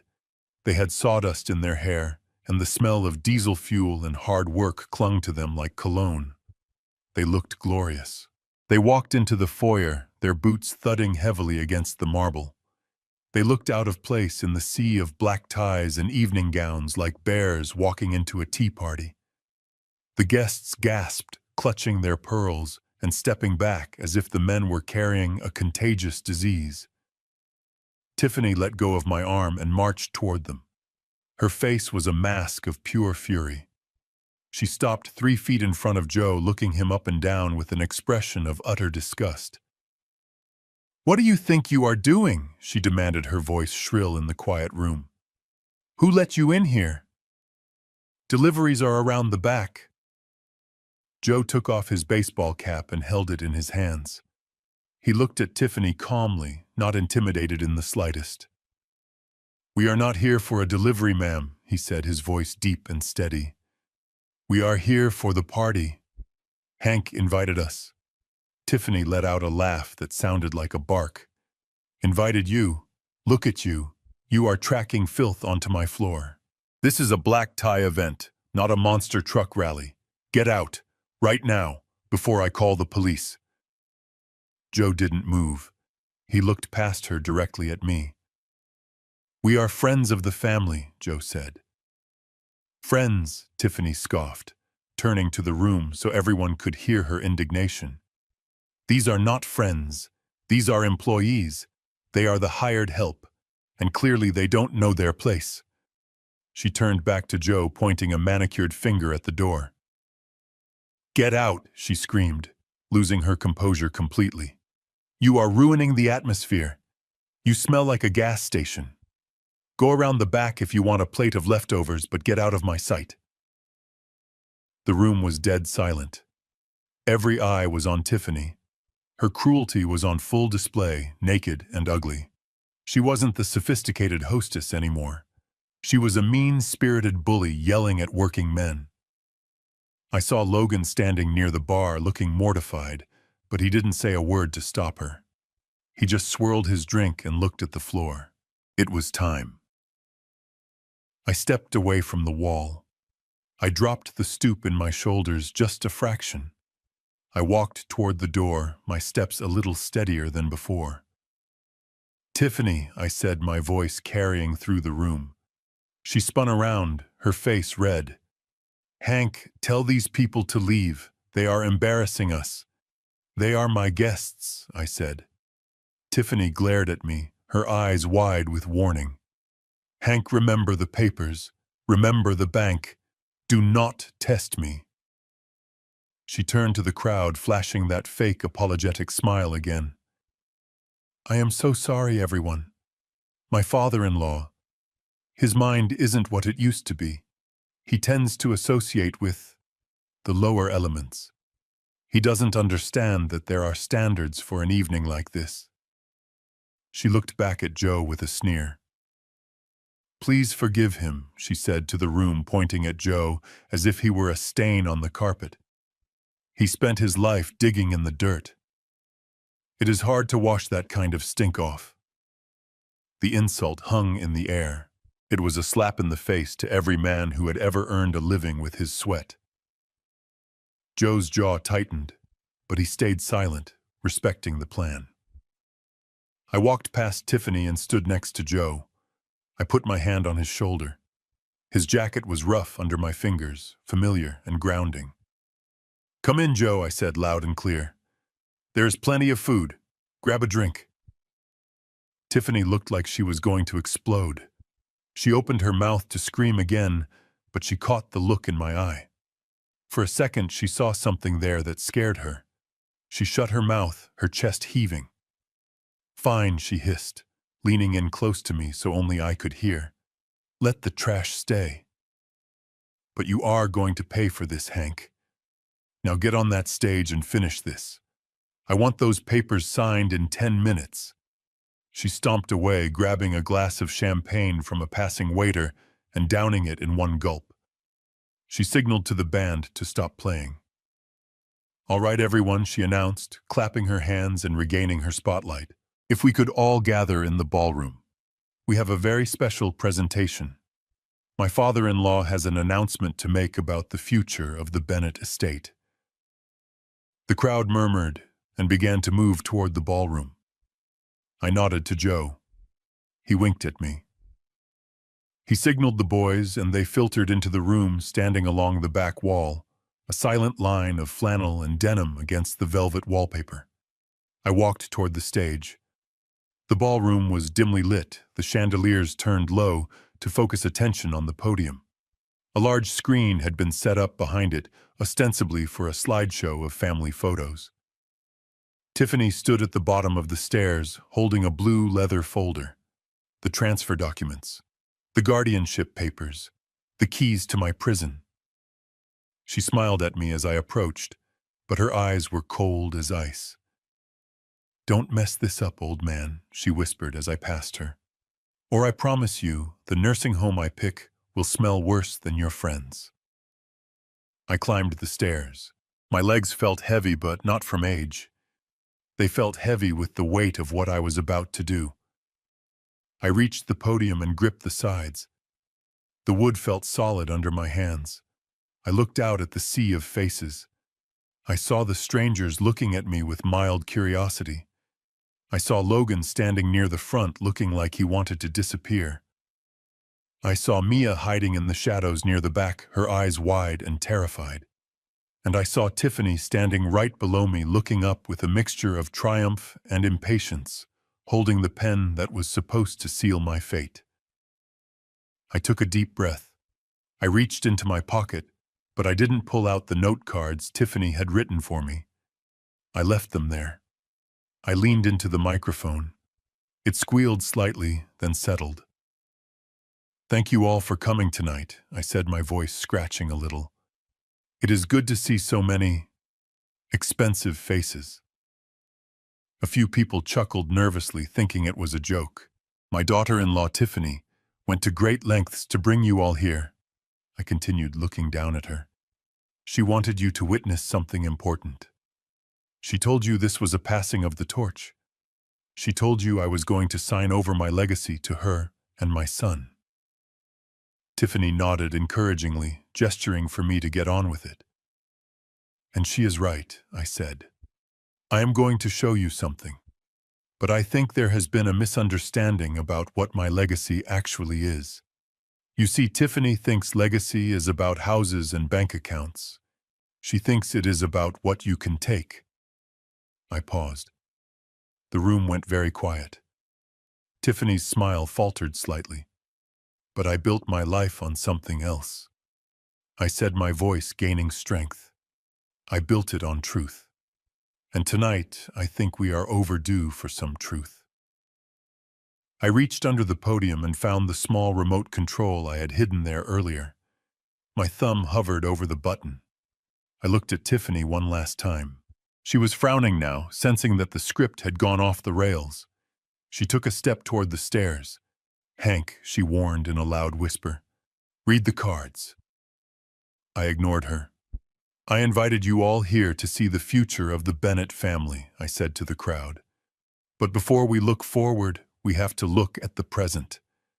I want to show you exactly who is inheriting my empire." I pressed the button. The lights in the ballroom dimmed completely, leaving only the glow of the massive screen behind me. "I want to show you the real legacy of the Bennett family," I said. And then the video started to play. The massive screen behind me flickered to life, but instead of a heartwarming montage of family photos set to sentimental music. The ballroom was suddenly filled with the grainy, high-definition footage of my kitchen from 3 nights ago. The audio was crystal clear, amplified by the expensive sound system Tiffany had rented. Her voice, shrill and cruel, cut through the elegant atmosphere like a serrated knife. On the screen, a digital timestamp ticked in the corner, proving exactly when this had happened. The guests watched in stunned silence as the Tiffany on the screen paced back and forth, a glass of wine in her hand, pointing a finger at my empty chair. He is useless, she spat on the video. Her face twisted in a sneer that looked monstrous at this size. The old fool should have died sooner. He is just taking up space. Once we get the signature, we dump him in that state facility off the highway. The cheap one. He won't know the difference. He will probably be dead in 6 months anyway without his meds. A collective gasp rippled through the room. The women in their diamonds put hands to their mouths. The men in their tuxedos shifted uncomfortably, looking from the screen to the real Tiffany standing at the foot of the stairs.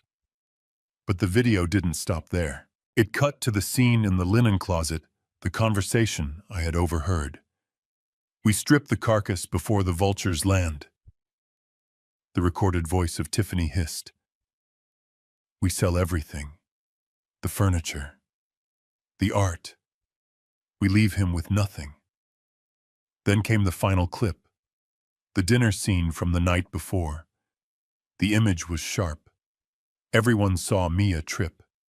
Everyone saw the water spill. And then, with a clarity that was sickening, everyone saw Tiffany swing her arm back and strike her own daughter across the face. The sound of the slap echoed through the ballroom, a sharp cracking noise that made several people jump. "You stupid little brat!" the on-screen Tiffany screamed. I pressed the button on the remote again, and the screen went black. The silence that followed was heavy, suffocating, and absolute. The jazz band had stopped playing. The waiters had stopped serving. 50 pairs of eyes were fixed on Tiffany Bennett. She stood frozen at the bottom of the stairs. Her face had drained of all color, leaving her makeup standing out like war paint on a corpse. She opened her mouth to speak, but for the first time in her life she had no words. She looked around the room, searching for an ally, searching for someone, anyone who would look at her with anything other than revulsion. She found no one. Even her high society friends were looking at her as if she were something they had stepped in on the sidewalk. Logan was staring at the floor, his shoulders hunched up to his ears, wishing the ground would open up and swallow him whole. I let the silence hang for another 10 seconds. I let it weigh on them. Then I stepped away from the podium. I straightened my back. The stoop I had been faking for days vanished. The trembling in my hands ceased instantly. I stood at my full height, 6 feet and 2 inches of hard-earned muscle and bone. I buttoned my jacket with steady fingers. I looked down at them from the stage, and I didn't look like a confused old pensioner anymore. I looked like the man who had commanded crews of hundreds. I looked like the man who had built an empire from dirt. "You thought I was old," I said. My voice didn't waver. It didn't scratch. It boomed through the microphone, deep and resonant, filled with a power that I had been holding back for 15 years. "You thought I was feeble," I continued, walking slowly to the edge of the stage. "You thought because my hands are rough and I wear work boots that I was stupid. You looked at me and you saw a victim." I pointed a finger at Tiffany. She flinched as if I had thrown a stone at her. "You stood in my kitchen and called me useless," I said, my voice dropping to a dangerous growl. "You planned to drug me. You planned to lock me away in a warehouse to die so you could buy more handbags. And you struck my granddaughter in my house." I took a breath, letting the rage fuel me but keeping it controlled. "I built this life with these 2 hands," I said, holding them up. "I worked 14-hour days in the rain and the snow. I built walls that still stand 40 years later. I planted trees that are now taller than this house. Do you really think a man who can do that is easy to trick? Do you really think I didn't see you for exactly what you are?" Tiffany finally found her voice. It was a desperate, screechy thing. "It is a fake," she yelled, pointing at the blank screen. "It is deepfake technology. He doctored it. He is crazy. He is senile. Don't you see? He is trying to humiliate us." I laughed. It was a cold, dry sound. Stop lying, Tiffany, I said. It is over. The performance is done.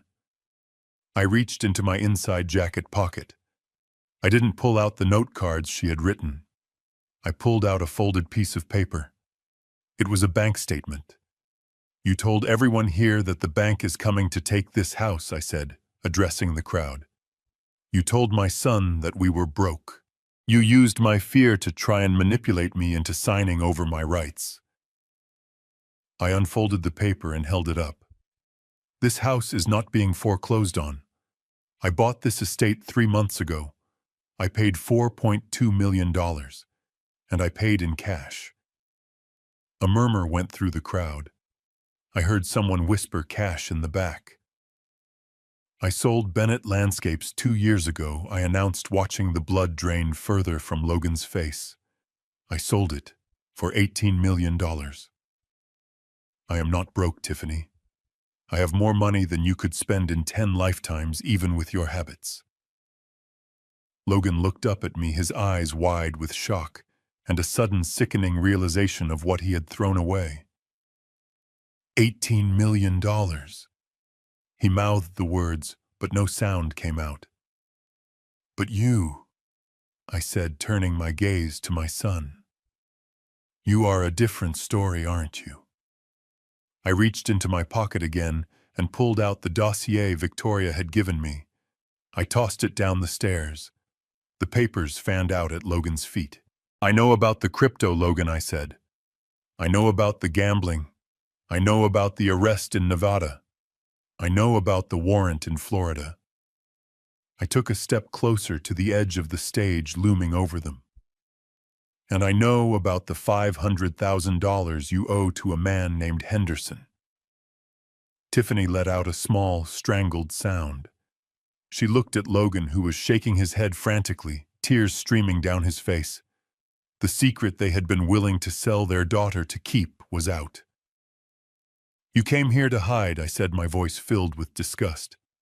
You didn't come to care for me. You came to use me as a shield. You thought you could strip my assets to pay your debts. You thought you could sell this house, sell my dignity, and maybe even sell my life to save your own skins. I looked out at the crowd of wealthy strangers. This is the legacy you came to see. I told them, gesturing to the cowering couple on the floor. This is what greed looks like when it takes off its mask. It is ugly. It shuts. It is desperate. And it is weak. I turned back to Tiffany. She looked small now. The arrogance was gone, stripped away by the harsh light of the truth. She looked like a cornered rat. You wanted a show, I said. You wanted a passing of the torch.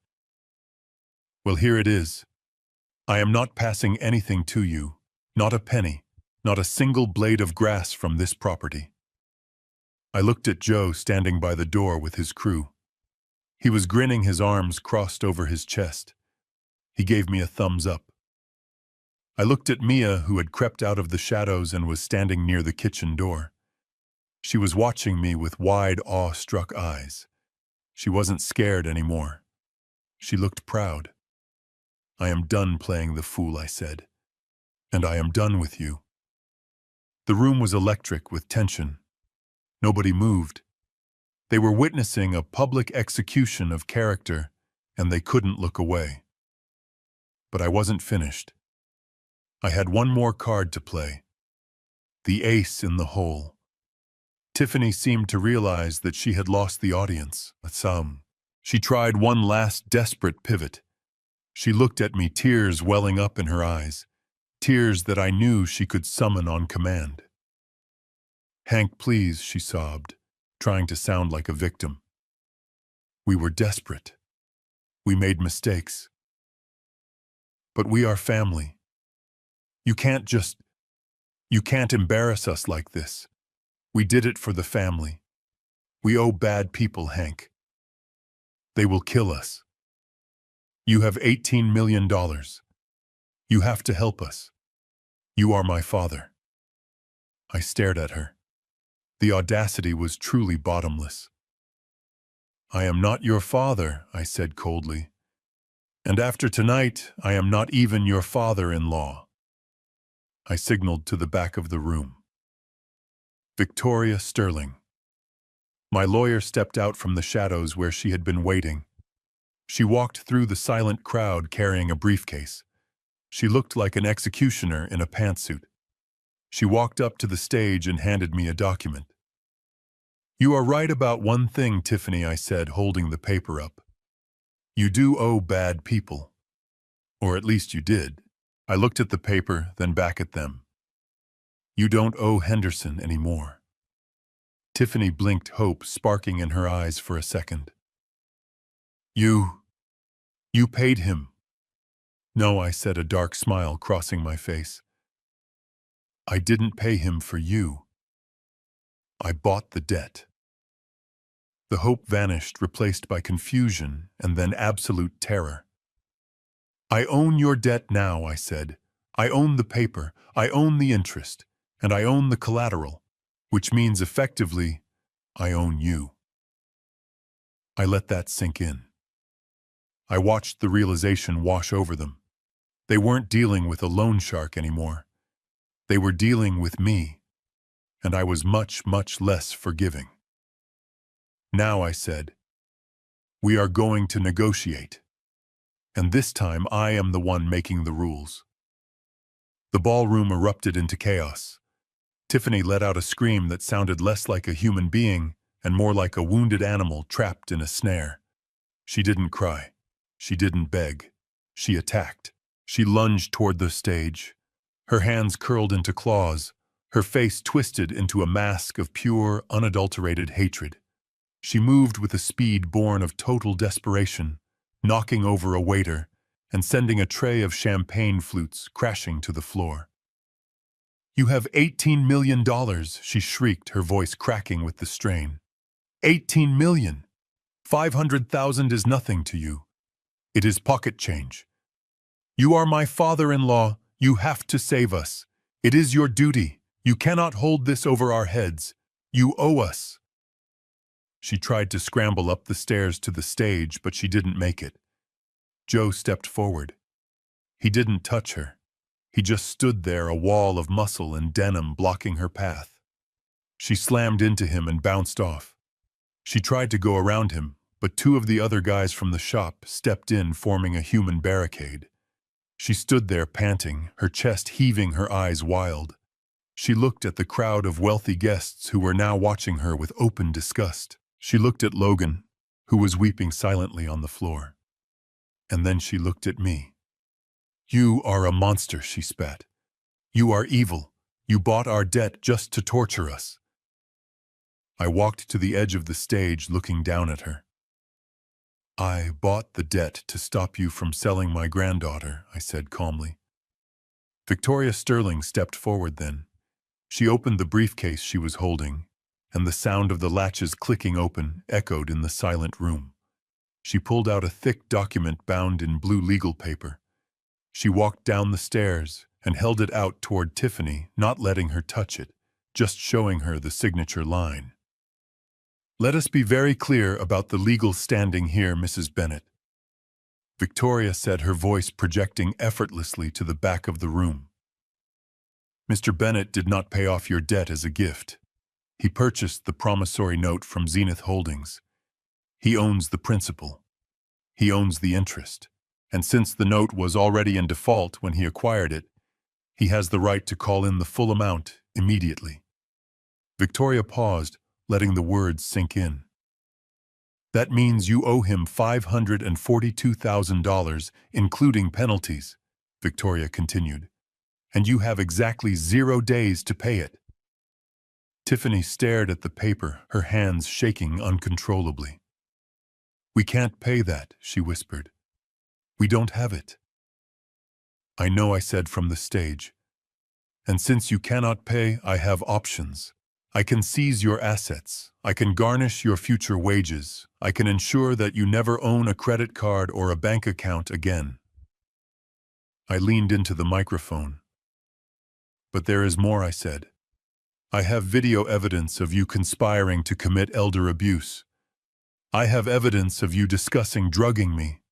I have evidence of you attempting to defraud a senior citizen. And I have records of you stealing my credit card to pay for this party. I pointed to the police officers who were standing quietly at the back of the room waiting for my signal. That is 5 to 10 years in a state penitentiary, Tiffany, I said. For both of you. Conspiracy, fraud, assault. Logan looked up at the mention of prison. His face was gray. He looked like a man who was watching his life end in slow motion. Dad, please, he whimpered. I can't go to jail. I won't survive in jail. Then listen closely, I said, because I am only going to offer this once. I signaled to Victoria. She pulled another document from the briefcase. This one was shorter, just 2 pages. I am willing to give the debt, I said. I am willing to wipe the slate clean. I will not press criminal charges for the credit card theft. I will not hand over the video of the abuse to the district attorney. Tiffany looked up, hope warring with suspicion in her eyes. What do you want? She asked. What do you want, Hank? I want Mia, I said. The room went still. Mia, who was standing by the kitchen door, took a step forward, her hand covering her mouth. I want you to sign over full legal custody of Mia to me. I continued, my voice hard as steel. You are unfit parents. You were willing to trade her to a loan shark to save yourselves. You struck her in my home. I will not allow her to be in your care for one more second. Tiffany opened her mouth to argue, but I cut her off. And I want you gone. I want you to sign a restraining order. You will not come within 100 miles of this house. You will not contact Mia. You will not contact me. You will leave the state of Illinois, and you will never come back. That is the deal, I said. Your freedom for my granddaughter. Tiffany stared at me. Her eyes darted to Mia, then back to the paper. She was calculating. I could see it. She was weighing the value of her daughter against the value of her own skin. You can't ask us to give up our child, she said, but her voice lacked conviction. It sounded hollow. It is extortion. It is a rescue operation, I corrected her. I looked at Logan. He was the weak link. He always had been. Logan, I said, the police are waiting. They have seen the video. They are just waiting for me to say the word. If you walk out that door in handcuffs, you will go to a holding cell tonight. With your record, you won't get bail. Logan scrambled to his feet. He looked at Tiffany, then at the document in Victoria's hand. He didn't look at his daughter. He didn't even glance at her. Give me the pen, he said. Tiffany gasped. Logan, what are you doing? I am not going to jail, Tiffany, he shouted, his voice shrill with panic. I am not going to jail for you. I am not going to jail for this. Give me the pen. He snatched the pen from Victoria's hand. He didn't read the document. He didn't ask about visitation rights. He didn't ask if Mia would be taken care of.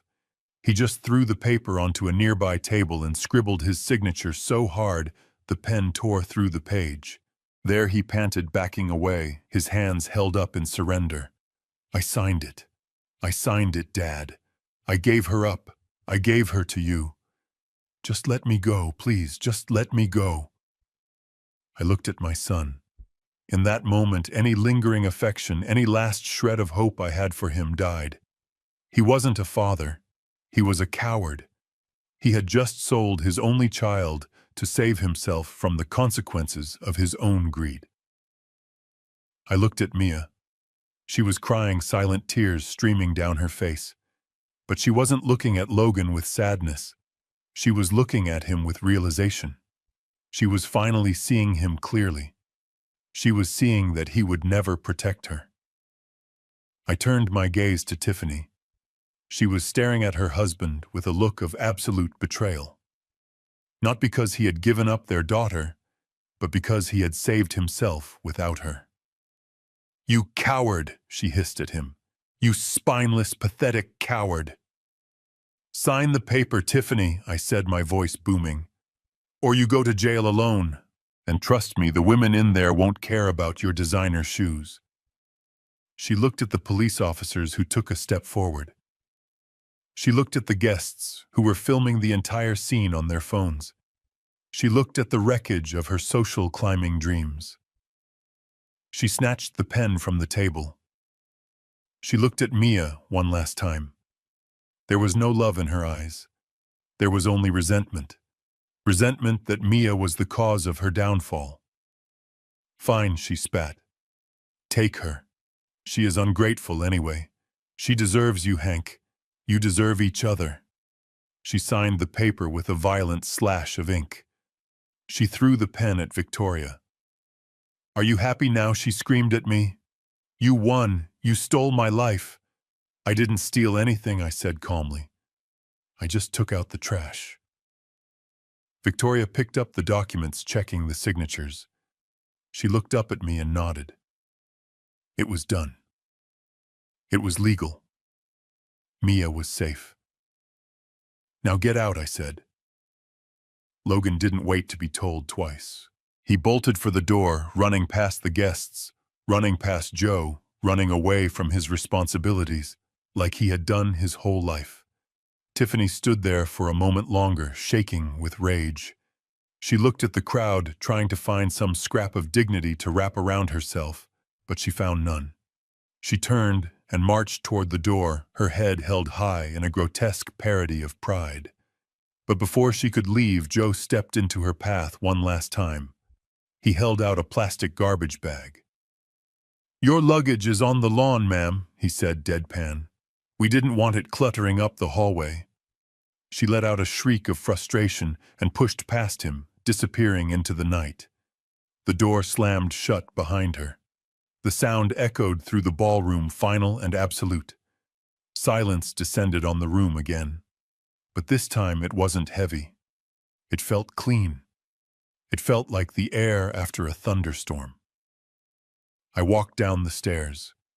My legs felt a little weak now that the adrenaline was fading.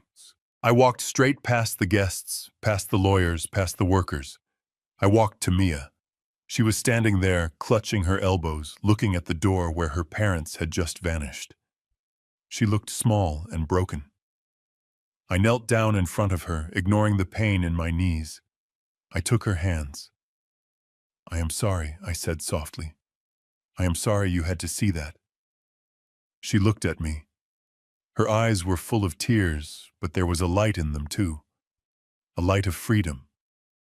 They didn't even say goodbye, she whispered. I pulled her into a hug, holding her tight, shielding her from the stares of the room. They didn't deserve to say goodbye, I told her. You are safe now, Mia. You are home. And this time nobody is ever going to make you leave. I stood up, keeping my arm around her shoulders. I looked at the crowd of stunned socialites in my ballroom. The party is over, I announced. Go home. I turned my back on them and walked my granddaughter toward the kitchen. We had a lot of work to do. We had to heal. We had to rebuild. But for the first time in 15 years, the house didn't feel empty. It felt like a fortress. And we were the ones holding the keys. The party guests had scattered like cockroaches the moment the uniforms stepped forward, their expensive cars peeling out of the gravel driveway in a desperate rush to distance themselves from the scandal. But Tiffany didn't get that chance. She had made it as far as the front gate, dragging her garbage bag of clothes when the officers intercepted her. I stood on the porch watching the scene unfold with a heavy heart, but a clear conscience. She was screaming, of course. She was thrashing against the officer who was trying to put her in the back seat, her designer dress tearing at the seam, her mascara running in black streaks down her face. You can't do this, she shrieked, her voice raw. I signed the papers. He said he wouldn't press charges, he lied. I walked slowly down the steps, my boots crunching on the stone. I stopped a few feet away from the cruiser. Victoria Sterling stood beside me, calm and terrifyingly efficient. I told you I wouldn't press charges for the credit card theft, Tiffany, I said, my voice cutting through her hysterics. And I won't. I am a man of my word. But the video of you striking a minor, striking your own daughter, that is not a financial crime. That is assault. And the threats against a senior citizen, the conspiracy to commit involuntary commitment, the state takes that very seriously. I didn't have to press charges for that. The district attorney saw the tape. That decision belonged to the state of Illinois. She looked at me through the window of the police car, her face pressed against the glass, her eyes wide with a terror that was finally satisfyingly real. For the first time, she wasn't looking at a mark or a victim. She was looking at the consequences of her own cruelty. As the car pulled away, disappearing into the darkness, I didn't feel joy. I didn't feel triumph. I just felt a profound sense of relief, like a fever breaking after a long sickness. The infection was gone. But there was still one loose end. Logan was sitting on the curb near the fountain, his head in his hands. He looked like a child who had lost his mother at the grocery store. He was shivering not from the cold, but from the shock of his reality crumbling. He had no wife, no daughter, no money, and nowhere to go. I walked over to him. I didn't offer him a hand up. I stood over him, my shadow stretching long across the grass. He looked up. His eyes were red and swollen. "Dad," he whispered. "Dad, I am sorry. I didn't know. I didn't think she would go that far. I was scared," he stammered. "I know," I said. "You have been scared your whole life, Logan. You were scared of work. You were scared of responsibility. You were scared of her. And tonight, when you had a chance to save your daughter, you were scared of prison. So you sold her." I reached into my pocket and pulled out a roll of cash. It was a few $100s. I tossed it onto the ground next to him. "This is for a bus ticket," I said, "and a cheap motel. It is more than you gave me when you kicked me out of your life 15 years ago." He stared at the money, then at me.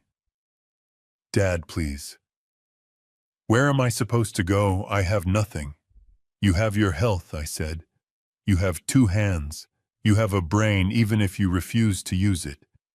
Go somewhere where nobody knows the name Bennett. Get a job, a real job, wash dishes, dig ditches, learn what it means to earn $1 instead of stealing it." I turned my back on him. It was the hardest thing I had ever done. Every instinct in my body as a father wanted to fix him, to save him, to pick him up and dust him off. But I knew that saving him now would only destroy him later. He needed to hit the bottom. He needed to break so he could rebuild himself if he had it in him. "Do not come back, Logan," I said over my shoulder. "Do not show your face here until you have learned how to be a human being, until you have learned what honor means." And looking at him huddled on the curb, reaching for the cash with shaking hands, I thought that day might never come. And I had to make peace with that. I walked back into the house. The silence of the foyer was broken by a sudden raucous cheer from the kitchen. I followed the noise. In the kitchen, the atmosphere was transformed. The stiffness of the party was gone. Joe and the crew had taken over. They had raided the oversized refrigerators and found the beer stash. They were sitting around the marble island, their boots up on the expensive stools, eating pizza they had ordered themselves because the fancy hors d'oeuvres weren't enough to feed a working man. When I walked in, Joe stood up and raised a beer bottle. To the boss, he shouted, "The toughest son of a gun in Lake Forest." The boys cheered, clinking bottles. I smiled. It was a real smile, one that reached my eyes. This was my crowd. These were my people. Mia was sitting in the corner on a high stool. She was holding a slice of pepperoni pizza, and for the first time in a week, she was eating like a teenager. She looked up when she saw me. She put the pizza down and hopped off the stool. She didn't say anything. She just ran across the kitchen and slammed into me, wrapping her arms around my waist and burying her face in my chest. She was shaking, but it wasn't fear anymore. It was the release of 1,000 pounds of pressure. I hugged her back, resting my chin on the top of her head. I held her tight, letting her know that the walls around us were solid, that the ground beneath us was steady.